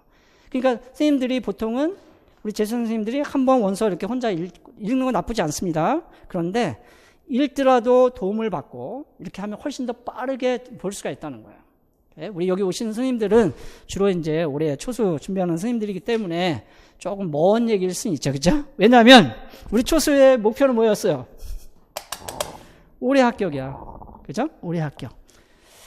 자, 재수는 죄송합니다. 우리 한 번 실패하신 선생님들은 두 번 또 세 번 실패하신 분들은 목표가 뭐냐면 더 이상 실패는 없다요. 자, 거기 돼 있죠? 강의 목표에 뭐 있다고요? 더 이상 실패는 없다. 이거예요. 더 이상 실패라 그러면 안 되지. 더 이상 실패는 없다. 이거거든요. 즉 합격이라는 얘기죠. 물론 실패가 성공의 어머니라고는 하지만 언제까지 성공의 어머니로 믿고 우리가 실패를 계속 경험할 수는 없는 거거든요. 그렇잖아요. 그죠? 그래서 목표를 분명히 하셔야 돼요. 초수합격, 올해 반드시 합격. 더 이상 실패는 없다. 그래서 이런 RCO반을 만들게 된 그러한 이유나 또는 목적이 있는 겁니다. 그래서 제가 이런 부분들에 대해서 또 과하게 좀 욕심이 없지 않나 이런 생각도 해봤고요. 그렇지만 여러분에게 도움이 된다면 아마 제가 1년 동안 또 앞으로도 그때는 최대한 여러분에게 도움이 될 수 있는 커리를 만들어 놨습니다. 엄청나게 고민을 많이 했던 거예요. 몇 년 동안 고민했던 거고, 또 제가 이러한 또 새로운 길을 갈 때 어떻게 할 것인지에 대한 평상시에 그러한 고민들이 많이 들어가 있습니다. 그래서 그런 차원에서 여러분들 그냥 보지 마시고 내가 처한 입장, 즉 내가 지금 재학 중이라면 또는 초수를 준비하고 있다면 또는 재수의 상황이 있다면 이런 부분들을 적절하게 잘 활용을 하면 30%, 즉 33%에 육박하는 영어학에서 그것 때문에 또 아픈 실패를 하지 않도록 이렇게 저도 같이 그 노력을 하도록 하겠습니다. 이렇게 좀 시간이 많이 지나갔는데, 자 그러면 강의 계획에 대해서 뭐 특별히 여러분이 그 질문이 있다면 이따가 질의응답 시간이 있기 때문에 그때는 우리 인강으로는 제가 이걸 진행을 못 하고요. 우리 직강 선생님들만 질의응답을 받도록 하고, 인강은 그 맨 첫 쪽에 보면은, 자 1쪽을 다시 한번 보실까요? 네이버에 그 전공영어 이태원 영어학이라고 하는 카페를 개설했습니다. 아직 이제 그 공개가 잘 안 돼서 잘 모르실 수 있는데 이태원 영어학 치면은 카페에 이렇게 바로 그 연결이 됩니다. 네이버에서. 그래서 여기 가입을 하시고 뭐 그다음에 이제 등업이나 이런 건 자동으로 되어 있기 때문에 많은 자료들을 거기다 올려드릴 거고, 제가 다른 팀에 있을 때도 질의응답에 대해서는 제가 조교들이 답을 달지 않고 제가 직접 한 수천 건에 대한 그런 그 답변을 다 했던 그런 경험이 있습니다. 그렇기 때문에 앞으로는 제가 모든 질문에 대해서는 제가 직접적으로 다 답변을 할 겁니다. 게시판도 만들어 놨고, 수업 들으시면서 불편했던 거 또는 궁금했던 거 뭐 이런 것들을 전부 다 해결할 수가 있습니다. 그래서 반드시 강의에 대한 그런 자세한 정보들은 이 카페에서 다 확인할 수 있도록, 왜냐하면 학원의 그 홈페이지는 한계가 있어요. 그렇기 때문에 여기 자세히 지금 올라가 있습니다. 이런 그 내용들이. 그리고 실시간으로 가능하면 여러분하고 의사소통할 수 있도록 이렇게 할 거고, 그 다음에 연구실 상담 전화가 그 휴대폰 전화로 돼 있으니까 그런 부분들을 적절하게 잘 활용해 주시면 좋을 것 같습니다. 됐죠? 오케이. 질문한 내용에 대해서 좀 우리 인강으로 들으시는 선생님들에게도 답변을 좀 해드려야 될 것 같고, 제가 자세히 설명하고 가지 못한 부분이 있어서 그 부분을 좀 설명을 드릴게요. 자, 3쪽에 보시면 알파 코스 입문반이라고 되어 있죠. 그게 이제 1월부터 12월까지 강의 계획이 쭉 나와 있는데, 제가 이 부분을 시그마나 뭐 그 오메가 코스까지 해서 쭉 설명을 드렸어야 되는데 시간을 자꾸 이제 보다가 좀 놓친 것 같아요. 자, 좀 설명을 드릴게요. 일단 알파반에서 그 1, 2월에 맨투맨 종합영어 1, 2, 3라고 되어 있는데, 이게 이제 한 1000페이지가 넘습니다. 이제 근데 왜 이런 강좌를 제가 만들었냐면, 알파반은 어쨌든 이제 좀 입문반이기도 하고, 무슨 맨투맨 같은 거를 해, 성문영어 같은 걸 이런 걸 하냐 이렇게 생각할 수가 있는데, 제가 경험한 바로는요, 적어도 우리가 이제 여러분이 교사가 되셔서 중학생이나 고등학생들을 가르칠 때 중고등학교 영문법에 대해서는 거의 마스터를 하고 있어야 돼요. 그게 재학 시절에 이루어져야 되는데, 여러분 수능 세대란 말이에요. 그죠? 그리고 찍기식으로 문법 문제 한 문제 맞추기 위해서 공부를 하셨기 때문에 체계성이 없어요, 거의. 그러다 보니까 기본적으로 대충은 알고 있는데, 언제 힘드냐면 초수 과정에 들어가서 학교 문법하고 티처스 그래머하고 그 다음에 이제 신텍스 공부할 때 이런 전반적인 그런 문법에 대한 체계적인 부분들이 너무 약해가지고 공부는 열심히 하는데 따라오지 못하는 경우들이 많이 있어요. 그래서 맨투맨이나 성문종합영어를 다시 한번 보라고 그 과목 선생님들이 얘기할 때가 있거든요. 그래서 저는 이거를 일일이 무슨 중고등학교 여러분이 다닐 때처럼 문법 공부를 하는 게 아니고요. 첫 번째 목표는 뭐냐면, 그래도 한자도 빼놓지 말고 1200페이지 정도에 해당이 되는 1, 2, 3를 저랑 같이 꼼꼼하게 공부를 할 수 있게끔 제가 안내를 할 거고, 기본은 그거예요. 그 다음에 플러스 알파로 제가 해드릴 수 있는 건 뭐냐면, 이것이 초수반에 갔을 때 티처스 그래머나 신텍스 쪽으로 어떻게 연결이 될 것인지, 이런 부분들에 대한 아주 기본적인 그런 부분들에 대해서 제가 입문편으로 좀 입문 과정으로 설명을 드리려고 합니다. 그게 중요해요, 사실은. 맨투맨 이 자체를 강의할 게 없어요, 이거는. 그냥 말 그대로 혼자 공부해도 문법에 대해서는 충분히 이해하고 암기하고 하면 돼요. 단어 공부도 하고 독해 공부도 되고 뭐 회화도 들어가 있기 때문에 그건 여러분이 하실 거고, 전반적으로 이거를 체계적으로 진행하면서 이제 8주 과정으로 진행이 되는데, 이런 게 바로 이명하고 연결이 되는구나. 그런 것들을 같이 공부를 할 거예요. 그래서 3, 4월에 가면은요, 이게 어디로 연결되냐면 고급 영법 해설이라고 돼 있죠. 그래서 이 문용교재가 굉장히 좀 고급 영법이라고 돼 있는데 좀 그냥 보면 어려울 수도 있어요. 그리고 예전에는 이거를 거의 필수로 봤었어요. 요즘에는 이제 원서를 이제 보지만, 근데 그 원서를 이해하기 위해서는 이 고급 영법 해설 이렇게 한 600페이지 정도 되는데, 이걸 또 공부를 하시면 어느 정도는 완전히 기본이 잡혀요. 문법에 대해서. 이게 좀 까다로운 부분도 있긴 해요. 그래서 교재는 여러분이 다 준비를 이제 해주시면 좋을 것 같고, 요게 어느 정도 되면은 5, 6월에 가서 Introduction to Language, 여러분이 아마 그 재학 하실 때 2학년이나 3학년 과정에서 언어와 개론으로 다 배우는 교재예요. 풀어긴 책인데 시판으로 되어 있습니다. 그래서 요걸 가지고 이제 진행을 할 거고, 그 다음에 7, 8월 같은 경우는 여러분 교재는 굳이 구입하지 않아도 되는데, 그래도 여러분이 한번 읽어보시면 좋아요. 고려대학의 이제 정태우 교수님이 이제 쓰신 건데, 이분이 이제 임용 특강이나 임용 강의를 많이 하셨던 분이에요. 통사론에 또 상당한 그런 주해가 깊으신 분이고, 그래서 이 두 책이 기본서예요. 우리말로 되어 있고요. 그렇게 어렵지 않게 되어 있습니다. 근데 진짜 통사론을 잘하기 위해서 syntax and argumentation이나 transformational grammar를 들어가기 전에 이 교재 두 권만 딱 공부를 하면요, 엄청나게 도움이 됩니다. 그래서 요거는 8주 동안에 제가 두 교재를 다뤄드릴 거예요. 프린트물로 해가지고. 책은 굳이 안 사셔도 상관없는데 다 살 수가 있어요. 네, 여러분이 사서 같이 보시면 도움이 돼요. 저는 어쨌든 프린트물하고 교재를 같이 가지고 이렇게 수업을 진행을 하도록 하겠습니다. 이거 반드시 보셔야 돼요. 그냥 우리가 이제 강의를 들으면 이해는 다 돼요. 이론에 대한 강의를 이제 우리가 전문 강사들이 하기 때문에. 근데 너무 기본이나 기초 개념 이런 것들이 기반이 안 돼 있는 데서, 그래도 여러분이 교사가 되실 분들이 영어를 배운 분들이라 이해는 하거든요. 무슨 말인지. 근데 내게 안 된다는 거예요. 그래서 차분히 읽으시면서 기본적인 부분들을 제가 해드릴 거고, 그 다음에 이제 9, 10월 가면은 보통 이제 초수반에서 Linguistics for Non-Linguists, 이건 뭐 대부분의 강사들이 강의를 이제 하기는 하는데, 요즘에 와서는 어플라이드 쪽에 이제 너무 무게를 주다 보니까 좀 밀려났던 그런 교재이긴 해요. 그래서 요거를 아예 입문반에서 제가 9, 10월에 다루고요. 그 다음에 11월, 12월에서는 Teachers Grammar, 우리가 소위 TG라고 하는 거죠. 이것도 600페이지가 넘는데, 요게 보통 이제 종합반에서는 1, 2월, 3, 4월, 4개월 과정으로 다룹니다. 근데 저는 그런 부분들은 대부분 이제 다른 팀에서도 많이 하고 그래서 입문반에서 그냥 제가 11월, 12월에 다루려고 해요. 그래서 그때 쭉 따라오시면 될 것 같고요.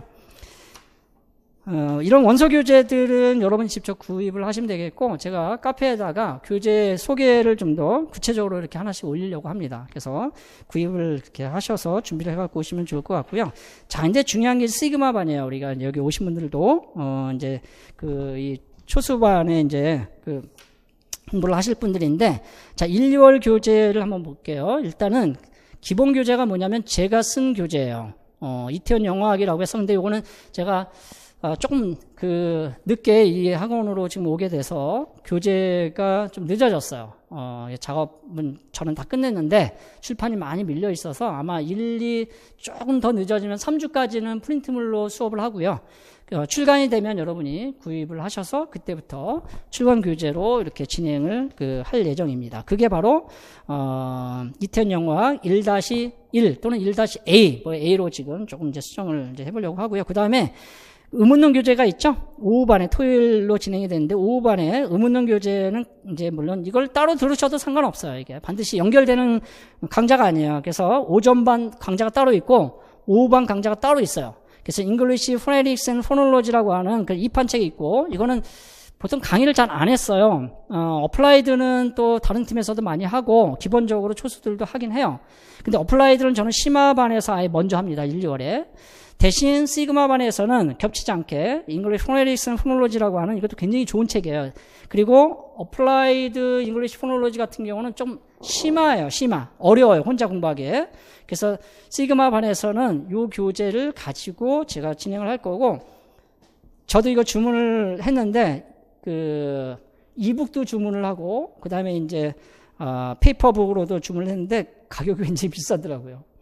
한 6만원 정도, 이런 얘기를 해도 되는지 모르겠는데, 어쨌든, 책이 좋아요. 그래서 이 교재로 제가 처음으로 이제 선택을 했습니다. 강의 교재로. 그래서 교재는 그렇게 준비를 해 주시면 좋을 것 같습니다. 필리카에 2판이 나왔어요. 2014년도에. 그래서 그거로 주문하시면 됩니다. 그 인터넷에 들어가시면, 나와 있어요. 그 다음에 이제 3, 4월은 재교재를 진행을 합니다. 이제 통사론, 기본 심화 교재로 진행을 할 거고요. 저는 기본 교재, 심화 교재 따로 구분하지 않았어요. 다만 뭘 구분했냐면 의문론 파트하고 통사론 파트로 두 교재로 구분을 했어요. 그렇게 이해를 하시면 되겠고, 제가 첫 수업에 자세히 또 안내를 해드릴 예정입니다. 그 다음에 3, 4월에 통사론 기본 심화가 진행이 되기 때문에 원서 교재는 신텍스 앤 아규멘테이션을 할 거예요. 자, 이렇게 재밌게 기본 과정으로 이렇게 진행을 할 거고, 그 다음에 이제 5, 6월은 기출분석 교재를 제가 2권을 따로따로 진행을 할 겁니다. 근데 묶어서 할 겁니다. 이건 어쨌든 간에 교재는 2권으로 출간이 되지만, 거기에 이제 원서 기본 교재가 트랜스포메이션 그래마까지 해서 이제 5, 6월이 끝나게 되고, 그다음 7, 8월에는 이게 좀 궁금할 수가 있는데, 거기 원서 교재보면 Introduction to Social Linguistics. 저도 따로 아직 공부는 아직 못했지만 제가 최근 주문해서 이제 아침에 이제 도착을 했더라고요. 그래서 Social Linguistics, 프락시믹스라든가 유피미즘이라든가 기타 앞으로 출제가 가능한 부분들을 이 교재를 가지고 다루려고 합니다. 그리고 언어학에 대한 일반적인 그런 non-verbal 하는 부분에 있어서 굉장히 요즘은 그걸 굉장히 중시해요. 그래서 그런 쪽에서도 계속 출제가 되고 있기 때문에 제가 노량진에서는 처음 이 강좌를 하려고 합니다. 열심히 공부해가지고. 자, 그 다음에 이제 9, 10, 11월은 이렇게 똑같이 진행이 되고요. 자, 그 다음에 심화반, 즉 오메가 코스는 잠깐 다시 한번 설명해 드릴게요. 여기는 기출 분석을 1, 2월, 3, 4월에 먼저 합니다. 그래서 1, 2월 달에 어플라이드 잉글리시 포놀로지를 아까 잠깐 설명드렸던 것처럼 아주 심화적으로 할 거고요.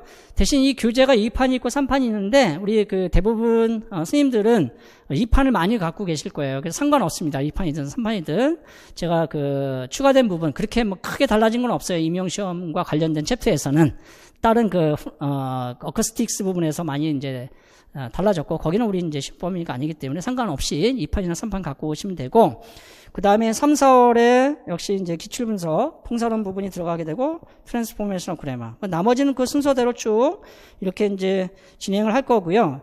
대신 하나, 5, 6월에 보면은 신텍스, 앤드류 카니라고 하는 책이 많이 이제 언급이 되는데, 요거는 대학원 과정에서 예전에 해계면 교재라고 했었는데 그 정도 수준이고요. 트랜스포메이셔널 그래머하고 크게 다르지는 않은 것 같아요. 그래서 이 교재를 가지고 진행을 하려고 합니다. 똑같은 교재만 가지고 하지 않고요. 그 다음에 더 그래머북은 이게 3판이 나왔어요. 예전에는 이것도 굉장히 중요하게 다뤘던 책인데 스쿨 그래머하고 통사론의 융합형이라고 보면 됩니다. 그래서 학생들을 가르칠 때 굉장히 중요한 부분들이 많이 들어가 있고 예전에도 출제가 됐던 그런 부분들도 있어요. 그래서 이 교재로 진행을 할 겁니다. 그 다음에 5, 6월에 하나 빠졌다. 죄송해요. 제가 왔다 갔다 한다. 자, 5, 6월에 보면은 신텍스 말고 거기 Students Grammar of English Language라고 그랬는데 보통 T자 하면 Teachers Grammar, 그 다음에 S자 하면 Students Grammar. 이 Students Grammar 굉장히 어려워요. 저도 예전에 공부를 많이 했었는데 그래서 그런데 실제 여기서도 출제가 됐었고 출제가 될 가능성도 있고 조금 더 심화적인 부분에서 우리가 공부를 하다 보면 수준이 높은 위치에 있다 보면 웬만한 문제는 다 풀 수 있는 그런 경지에 오르게 됩니다. 우리가 이제 어쨌든 30년 교사 생활을 목표로 한다 그러면 1년 정도는 이렇게 더 투자를 할 가치가 있다. 저는 이렇게 생각을 하고 그런 측면에서 여러분이 선택의 폭을 충분히 가질 수 있도록 이렇게 만들어 놨습니다. 거의 커리상으로는 저는 완벽하다고 봅니다. 내년에도 거의 비슷하게 이렇게 또 진행을 할 예정인데 아까 이 부분을 좀 놓쳤던 것 같아요. 그래서 더 궁금하신 거는 현장에서 질문을 받도록 하고 그다음에 또 카페에서 이렇게 질문을 받도록 하겠습니다.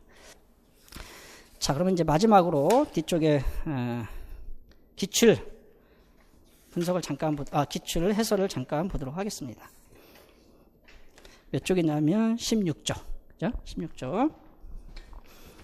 제가 2시간 계획을 했는데 지금 보니까 시간이 좀 남았네요. 그죠?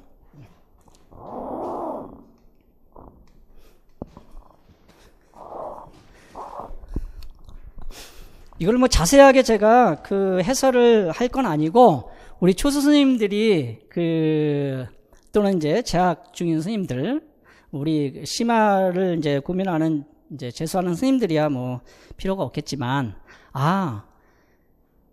영학의 기출의 샘플이 어떤 건가에 대해서 제가 잠깐 소개를 하려고 합니다. 그러니까 이 정도를 이해하려면 몇 개월이 걸리냐면 최소 4개월이 걸려요. 제가 지금 설명하는 건 이해를 못해도 상관없어요.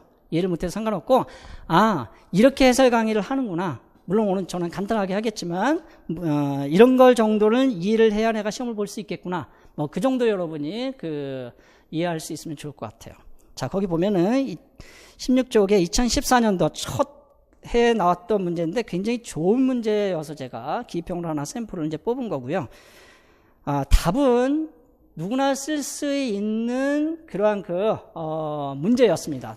답 자체는. 그런데 누구나 쓰지 못했던 문제예요. 그리고 굉장히 어려웠다고도 하는 문제입니다. 그러니까 우리가 기본을 또는 심화를 열심히 했어도 서답형 유형의 기입형 문제가 만만치 않다는 거예요. 요번에 absent 소노런트 누구나 다 배워요. 그런데 absent 소노런트를 누구나 다 쓰지 못한다는 거. 그죠? 자, 요거는 뭐냐면 슬라블이 아까 굉장히 중요하다고 그랬는데 슬라블의 스트럭처를 알아야 돼요. 슬라블은 온셋. 일단 들어보세요. 이해를 못 하셔도 돼요. rhyme, nucleus, coda 이렇게 구분이 되어 있어요. 다시 말해서 뭐냐면 하나의 음절로 소리가 나기 위해서는 반드시 영어에서는 vowel이라고 하는 게 하나 있어야 돼요. 그죠? 그 다음에 온셋에는 영어는 컨소넌트가 하나, 둘, 세 개까지 올 수 있어요. 그 다음에 이 코다라고 하는 부분은 뒤쪽이죠? 우리가 이제 몸을 중심으로 해서 앞에 자음 소리가 있고 뒤에 자음 소리가 있어요. 자, 그래서 여기는 하나, 둘, 셋, 컨소넌트 네 개까지 올 수 있는데 실제 이제 음절 구조를 따지면 앞에가 세 개가 오고 뒤에가 네 개가 오는 경우는 없어요. 선택적으로 이렇게 올 수는 있고 보통 네 개가 오려면 이렇게 하나 정도 이렇게 와야 됩니다. 어쨌든 이제 여기서 물어본 것의 그런 기입형의 답은 뭐였냐면 rhyme이었어요. rhyme. 이게 답이었는데 이거를 잘 못 썼다는 거죠. 누구나 다 알아요. 이제 조금 공부하면 기본 과정에서 또는 심화 과정에서 공부하면 슬라블 스트럭처에 대한 것을 누구나 다 아는데 여기서 뭘 물어본 거냐면 이거예요. 이제 이런 용어들을 그러니까 영어학을 학부 과정에서 잘 안 하셨던 분들 설사 이제 레포트 쓰고 공부를 했다 하더라도 잊어먹죠. 그죠? 임용하고는 먼 그런 공부를 하셨을 거예요. 근데 이제 1, 2월, 3, 4월을 거치면서 공부를 하다 보면 기출 분석을 5, 6월 하게 되는데 이런 것들을 이제 이해하게 돼요. Elephants of the same phoneme. 토픽은 이거야. 이거에 대한 이해가 있어야 돼요. 그리고 나서 이것을 뭐로 여기서 기술하고 있냐면 phonological rule. 무슨 말인지 하나도 모르겠죠?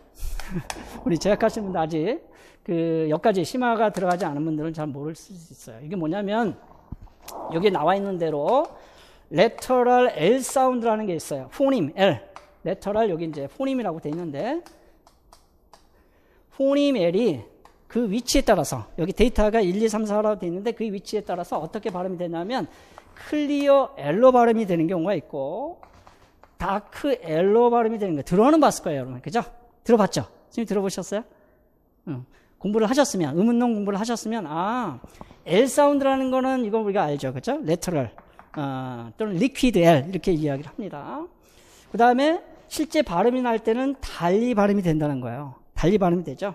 그래서, clear L하고, clear 또는 이거를 light L이라고 해요. 여기서는 이제 clear L이라고 했고, 여기는 dark L, 이렇게 이제 소리가 납니다. 자, 그런데 이걸 데이터를 줬어요. 1번과 2번 데이터에서 클리어 L이 이제 클리어 L로 발음되는 경우고 그 다음에 3번과 4번 데이터에서는 다크 L로 발음이 되는 경우예요. 자, 그런데 여기는 C1, C2가 오는 경우가 있고 모음 앞에 이렇게 자음이 두 개나 하나 올 수 있어요. 어느 위치에 오든 L 사운드가 요 위치에 오면은 클리어 L로 발음이 된다는 거예요. 자, 두 번째 데이터는 뭐냐면 거기 나와 있는 데이터를 보면은 슬라블이 두 개입니다. 여기는 하나가 아니고 두 개인 경우에 그래서 C1, V가 있고 여기 C 하나가 있고 V 그 다음에 이제 뭐 이런 식으로 갈 수가 있겠죠. 자, 그랬을 때 요 위치에 오는 것은 요 위치하고 사실은 같은 위치예요. 우리가 이제 모음과 모음 사이에 있을 때 위치가 어떤 건지를 우리가 여기서 설명을 하고 있는데 이게 바로 온셋 포지션이라고 하는 거예요. 온셋 포지션일 때는 발음이 클리어 L로 발음이 나더라 이런 얘기죠. 그리고 다크 L로 발음이 되는 경우는 어떤 경우냐면은 여기가 모음이 뒤에 있고 C1, C2가 왔을 때 요 어느 위치에 오든지 간에 다크 L로 발음이 된다는 거예요. 그죠? 그 다음에 두 번째는 뭐냐면 이게 C1, C2인데 요 위치에 L 사운드가 오는데 요 L 사운드가 오는데 이것이 슬래빅 컨소넌트라 그래서 나중에 또 배워요. 슬래빅이 되는 경우가 있어요. 슬래빅이 되는 경우. 그럼 이 슬래빅이 된다는 것은 결국 뭐냐면 위치는 지금 보니까 C1이나 C2의 요 위치에 오게 되면은 코다 위치죠. 근데 실제 발음은 슬래빅으로 발음이 돼요. 즉 모음처럼이 발음이 돼서 뉴클리어스가 됩니다. 이게 뉴클리어스가 되는 위치예요.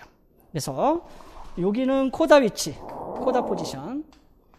요 위치가 바로 코다거든요. 저 실러블 스트럭처스에 보면은 코다 포지션에 오게 되고, 그래도 조금 이해는 하시죠?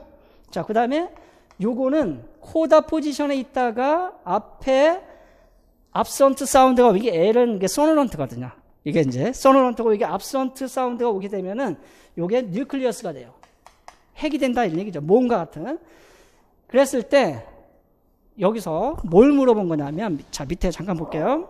밑에서 하나, 둘, 셋, 넷, 다섯 번째 줄을 잠깐 보세요. 자, 다섯 번째 줄을 보면은 빌라라이제이션이란 말이 있어요. 이게 이제 그 후노로치카 룰로 우리가 설명을 해줘야 되는데, 빌라라이제이션. 요거를 우리는 뭐라고 하냐면, 이렇게 다크엘이 되는 음운 현상을 뭐라고 하냐면 빌라라이제이션이라고 그래요. 뭐라고 한다고요? 이렇게 되는 음운 현상을 빌라라이제이션. 빌라라이즈드. 요거를 음운 현상으로 얘기하면 빌라라이제이션. 빌라라이제이션. 이렇게 이제 이야기를 합니다. 그러면 사실 이제 그 앞쪽에 제가 그 뒤쪽에 기출 분석을 하면서 그 앞쪽을 잠깐 볼까요? 앞쪽 잠깐 보세요. 몇 쪽을 보냐면은 앞쪽이 아니구나. 죄송해요. 뒤쪽을 보면 17쪽에 보면은 제 교재에 심화 교재에 8번의 포노로지컬 룰스에 8.1.5에 보면은 그렇죠? 8.1.5에 빌라라이제이션이라고 돼 있죠? 여기에서 우리가 이 빌라라이제이션에 대해서 잘 설명을 하고 있어요. 교재에서. 자, 그러면 이 관련된 그런 나머지 영역하고는 제가 이제 간접적으로 출제된 부분들, 직접 출제된 부분들을 이렇게 분석을 해놨는데, 이 빌라라이제이션이 일어나는 환경에 우리가 기술을 할 때 코다 포지션과 뉴클리어스 포지션을 하나로 묶을 수 있다는 거죠, 이게. 여기 보세요. 빌라라이제이션이 일어나는 것은 3번 데이터에서 코다 포지션이죠. 그죠? 그 다음에 뉴클리어스가 되는 4번 데이터죠. 그러면 자, 한번 볼게요. 거기 뭐라고 되어 있냐면, 자, Visualization take place whenever letter L is in a coda position 이렇게 되어 있죠. 자, 그런데 however the cases in 4 cannot be explained by this rule. 자, 다시 말해서 코다 포지션 가지고는 설명이 안 된대요. 왜냐하면 dark L is Slavic. 자, 슬래빅이 된다는 것은 지금 이해를 잘 못하실 거예요. 이건 뭐냐면 나중에 이제 공명도의 차이에 의해서 피크가 이제 형성이 돼요. 이렇게 또 다른 피크가 하나 이제 형성이 돼요. 여기가 C1이고 여기가 C2가 되게 되면 여기 피크 하나 더 형성이 되거든요. 여기는 모음은 이제 완전히 굉장히 높은 그런 공명도를 가지기 때문에 이게 피크예요. 봉우리죠. 이거를 우리는 슬라블이라고 하는 거예요. 그럼 여기도 작은 피크 하나 더 형성이 되면 L 사운드하고 드 사운드를 비교하면 여기가 좀 높거든요. 이게 6단계로 우리가 구분을 하는데, 그럼 여기도 하나의 또 피크를 형성하게 돼요. 피크를 형성한다는 것은 슬라블이 된다는 거예요. 이게 이것을 구조적으로는 뭐라고 하냐면 뉴클리어스 이렇게 이야기를 하는 거예요. 자, 그러면 코다 포지션에서 빌라라이제이션 일어난다고 하면 이 4번을 설명할 수 없다는 거예요. 그죠? 자, 그러면 3번과 4번을 우리가 합쳐서 설명을 해줘야 돼요. 빌라라이제이션이 일어나는 것을 우리가 이제 미니멀리 모디파잉 해가지고 룰로 기술을 한다면, 그리고 그것이 더 정확한 룰이 되기 위해서는, 자, 밑에 두 번째 줄, we can obtain a more accurate 룰이라고 되어 있죠? 그래서 letter L is villarize. 자, 그러면 언제 villarize가 되느냐? 3번도 되고 4번도 된다. 이런 얘기죠? 그랬을 때, if and only if, 만약 요런 경우에만 it is, 즉, L 사운드가 parts of blank 이렇게 된 거예요. 자, 그러면 실라블의 스트럭처 구조를 모르는 초수분들은 아무도 없어요. 무슨 얘기인지 알겠죠? 이걸 읽고 이해를 못하는 분들은 없어요. 공부를 하면, 어느 정도 하면. 근데 뉴클리어스하고 코다가 실라블의 뭐가 될 때, 이 둘을 합쳐서 미니멀리 모디파잉 룰이라고 했으니까, 그랬을 때 실라블에 뭐가 됐을 때? 라임이 됐을 때. 자, 그렇게 이제 우리가 라임을 쓰는 거야. 그래서 it is parts of the rhyme 이렇게 된 거야. 이해됐죠? 그래서 실라블이라는 말을 굳이 넣지 않아도 이게 라임을 썼어야 이것이 답이 되는 그런 문제였거든요. 그러니까 이런 것들을 하나하나 다 이해하려면 공부를 많이 해야 돼요, 사실. 그리고 정확하게 해야 되고. 그러니까 이게 1년 과정에 지금 보면은 일반 영어 문학. 근데 사실 일반 영어 문학은 이게 1년에 되는 과목이 아니고 지금까지 여러분이 영어를 공부하면서 사실 쌓였던 거예요.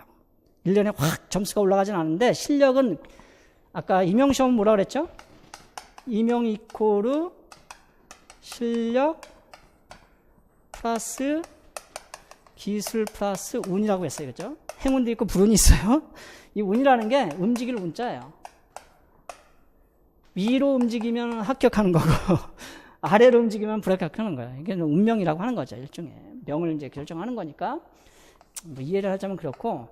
자, 아까 우리 영어학에 이제 네 과목이 있는데 일반 영어하고 문학은 우리가 묶으니까 얘는요. 일반 문학은 실력은 이미 어느 정도 정해져 있어요. 1년에 절대 많이 늘지는 않아요. 그러나 스킬을 좀 실력이 부족해도 스킬로 좀 보완하면 점수는 올라갑니다. 그게 1년 그래도 공부를 하기 때문에. 그 다음에 이제 교수법. 교수법은 어떻게 보면 안 해도 돼요. 이거는 그냥.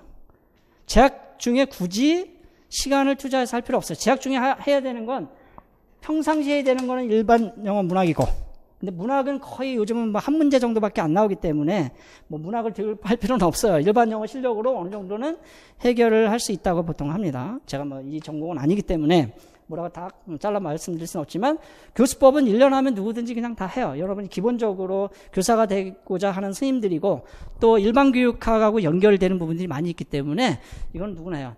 중요한 건 뭐냐면 영어학이에요. 영어학은 1년 동안 잘 안 되는 과목이에요. 이게 진짜. 근데 문제는 뭐냐면 1년 동안 다 열심히 해. 근데 4점, 5점을 운점으로 맞추기는 쉽지 않다. 이런 얘기죠. 그래서 무슨 얘기를 하다가 이 영어학 과목은요.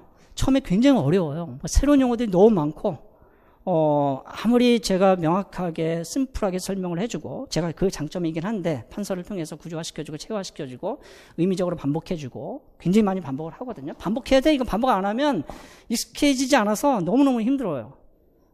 근데 알파 코스를 통해서 조금 더 이제 준비를 하면 우리 그 재학 하시는 스님들은 좀 더 쉽다기보다는 합격선에 훨씬 더 가까이 갈 수 있는 과목이다. 미리 좀 해놓으시면. 그런 측면에서 이제 제가 홍보 차원도 그렇고 광고 차원도 그렇고 그냥 단순히 그런 그 오피니언, 제 생각을 얘기하는 게 아니라 제가 그래서 아까 임용특강에서 데이터를 통해서 정확한 팩트를 통해서 왜 그런지에 대해서 설명을 드리는 거예요.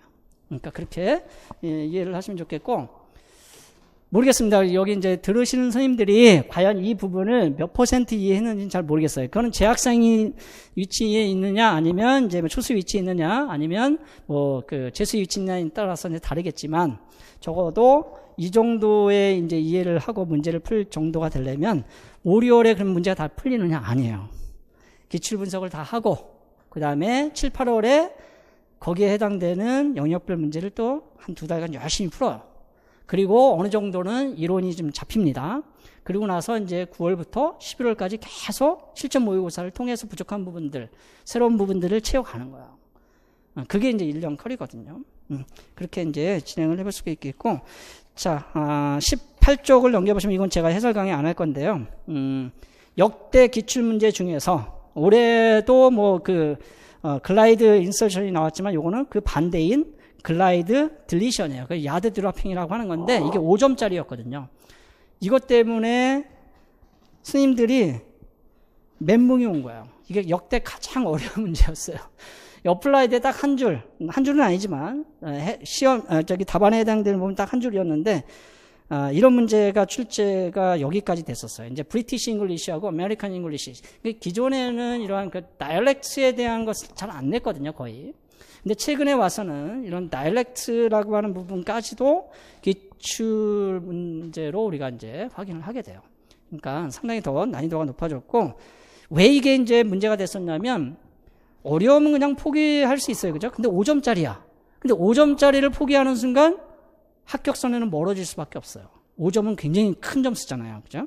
55점하고 60점은 엄청난, 그래서 선생님들이 접근을 하려고 계속 문제를 풀려고 시간 투자를 했어요. 그러니까 한 10분에서 15분, 길게는 15분 정도까지는 허용이 돼요. 그러니까 그 정도까지는 투자를 하셔야 되는데 20분, 25분 해도 안 풀렸던 선생님들이 너무 많은 거예요. 대신 다른 문제를 해결을 못했던 거죠. 시간이 부족해가지고. 다른 문제를 좀 더 검토하고 그랬으면 더 맞췄을 텐데, 그래서 2마리 토끼를 다 놓친 경우들이 많았던 문제예요. 이것 때문에. 제가 이제 그 상담을 하면서 경험적으로 이제 들은 얘기는 그래요. 그리고 좀 어려웠고요. 근데 이런 문제를 해결하기 위해서는 부단히 분석 연습을 많이 하셔야 돼요. 그래서 심화 오메가 반에서는 통사론이든 의문론이든 이런 그 원소 교재를 통해서 기출 분석과 문제풀이 분석, 또 원서 분석을 통해서 이런 연습들을 아주 많이 하게 될 거예요. 그래서 아무리 어려운 문제가 나온다 하더라도 좀 더 쉽게 이렇게 접근할 수 있도록 그렇게 하려고 합니다. 그래서 요거는 기출 분석할 때 우리 만나도록 하고, 시간이 너무 많이 지체가 됐기 때문에요. 뭐 제가 계획한 대로는 지금 시간이 흘러가고는 있습니다. 자, 한번 넘겨보세요. 19쪽을 잠깐 이제 소개를 하면 뭐냐면, 이게 이제 어떻게 제가 만든 교재가 연계가 되는지에 대해서 설명을 증명을 해야 되잖아요. 그죠? 그래서 기출 분석할 때는 다 이런 표가 나갈 거예요. 그래서 보니까,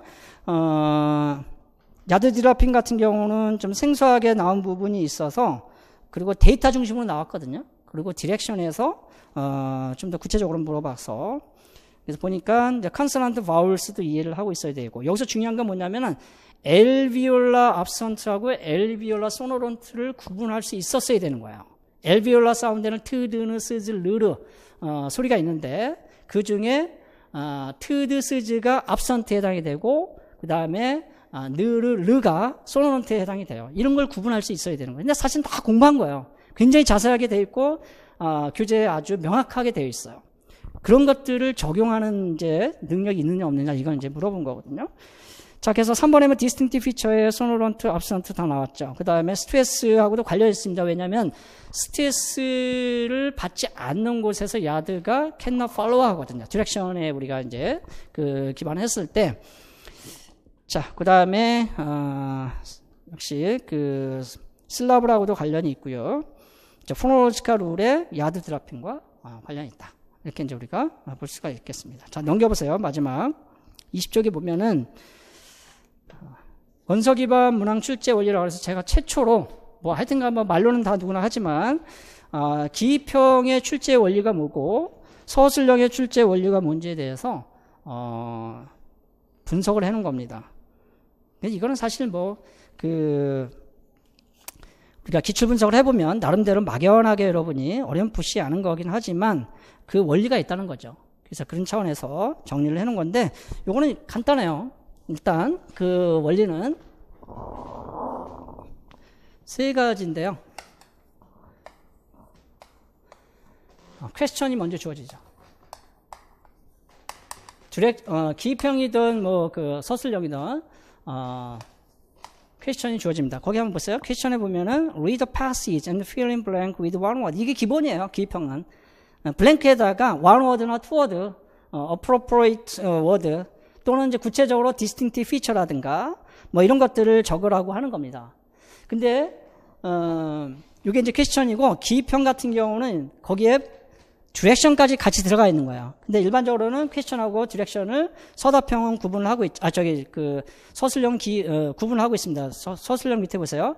퀘스천 있죠? Read the passage and follow the direction. 이게 이제 퀘스천이고, 그 다음에 맨 밑에 가면은 directions라 지시문이 있죠. 이게 굉장히 중요해요. 서술형에서는. 이거에 따라서 답을 해야 되거든요. 그래서 거기 1번 보면 based on the data를 given one, 그쵸? 1B, 2B, 이게 바로 야드 드라핑 그런 디렉션이에요. conditions when 블라블라블라, 그쵸? 2번, 3번 뭐 등등등 이렇게 식으로 되어 있어요. 그래서 이거를 디렉션이라고 합니다. 왜냐하면 이 디렉션에 출제자의 의도가 다 들어가 있어요. 이거를 잘못 이해하거나 잘 이해하지 못하면 엉뚱한 곳으로 답이 가는 거예요. 서술형에서는. 자, 그런 경우들이 너무 많아요. 실제 알면서도 잘못 이해해서 틀린 경우. 이거는 뭐 문학이든 교수법이든 일반 영어든 영어학이든 다 마찬가지예요. 자, 그 다음에 영어학에서 가장 중요한 게 뭐냐? 패시지예요. 지문이라고 하는 것이죠. 지문 안에는 데이터가 들어가 있습니다. 이게 다 데이터 분석이에요. 데이터 분석을 통해서 디렉션에서 요구하는 답을 써야 되는 거예요. 그래서 퀘스천과 패시지로 되어 있는 그런 경우가 바로 뭐냐면 요게 이제 플러스 디렉션스까지. 이게 기입형이에요. 기입형. 형식으로 보면 그래요. 그 다음에 요 세 개가 순서대로 들어가 있는 게 서술형이에요. 기입형, 서술형. 이렇게 되어 있다는 거. 이렇게. 자, 그래서 이거는 이제 기출 분석할 때 어떻게 이제 문제를 잘 풀 수 있는지에 대해서는 제가 스킬을 알려드릴 거고요. 그 다음에 이제 그 기입형에서 주로 이제 블랭크가 주어지는 것은 자료 분석에 대한 설명 부분에서 마지막에 즉 마지막 부분에 이렇게 블랭크를 넣는 경우가 있고요. 간혹 첫 문단 또는 둘째 문단 정도의 블랭크를 넣는 경우가 어쩌다 한 번 있습니다. 대부분 다 마지막 끝부분에서 블랭크가 들어가게 되어 있고, 그다음에 이제 서술형 같은 경우는 패시지에 들어가 있는 내용에 따라서 자료 분석을 어떻게 해서 보통 룰을 쓰다. 룰 또는 컨디션 또는 constraint 같은 말이에요. 뭐 이런 연습들 많이 할 겁니다. 이걸 쓰라는 거예요. 네. 자, 그래서 출제의 그런 원리가 기입형과 서술형이 따로 있다는 걸 이렇게 이제 말씀을 드릴 수가 있겠고, 자, 순서에 따라서 일단 기출문제 해설 특강까지 다 이제 마쳤고요. 아마 오늘 오신 분들은 학원에서 준비한 아마 추천에 따라서 선물 증정 같은 게 있는가 봐요. 그래서 꼭 반드시 참여를 좀 해주시고, 그 다음에 이제 관련해서 질의응답, 혹시 질의응답이 우리 인강으로 들으시는 선생님들에게도 필요하면 제가 따로 우리 촬영하시는 분께 부탁을 드려서 답변을 이렇게 좀 해드리도록 하겠습니다. 일단은 여기까지 해서 하나 더 있네요. 죄송해요. 이태원 영어학 조교라고 되어 있는데 1년 동안 이제 저랑 같이 하실 분이 계시면 1년 동안 카페에도 제가 신청 양식을 좀 올려놨고요. 여기 계신 선생님들은 이 앞에다 놓을 테니까, 양식이 여기 앞에 놓을 테니까 한번 보시고 신청을 해주시면 제가 바로 시간을 내서 이렇게 면접을 하고 결과를 좀 이렇게 알려드리도록 하겠습니다. 그래서 혜택은 뭐 크진 않지만 일주일에 한 번 정도 그냥 저랑 같이 좀 일을 해주시고, 여기 모든 그런 RCO 25개인가 그 정도 됩니다. 강좌 전체를 다 무료로 들으실 수가 있고, 그 다음에 이제 교육학. 요즘은 고세훈 선생님이 굉장히 인기가 있으신가 봐요. 그래서 우리 학원에서 고세훈 선생님 그 교육학을 무료로 이렇게 제공을 해 드리려고 합니다. 그리고 기타 필요한 부분들이 있으면 도움을 드리려고 하거든요. 그래서 신청을 해 주시면 좋을 것 같습니다. 자, 오늘 여기까지 그 합격 설명회를 진행을 하도록 하겠습니다. 자, 와주셔서 감사하고요. 그 다음에 우리 인강으로 들으시는 선생님들도 각오를 각 위치에 상황에 따라서 달리 하시면 좋을 것 같습니다. 그리고 카페에 꼭 가입하셔서 가입 인사도 남겨주시고 가능하면 서로 소통하면서 이렇게 1년을 같이 보내도록 하면 좋겠습니다. 네, 마치도록 하겠습니다. 감사합니다.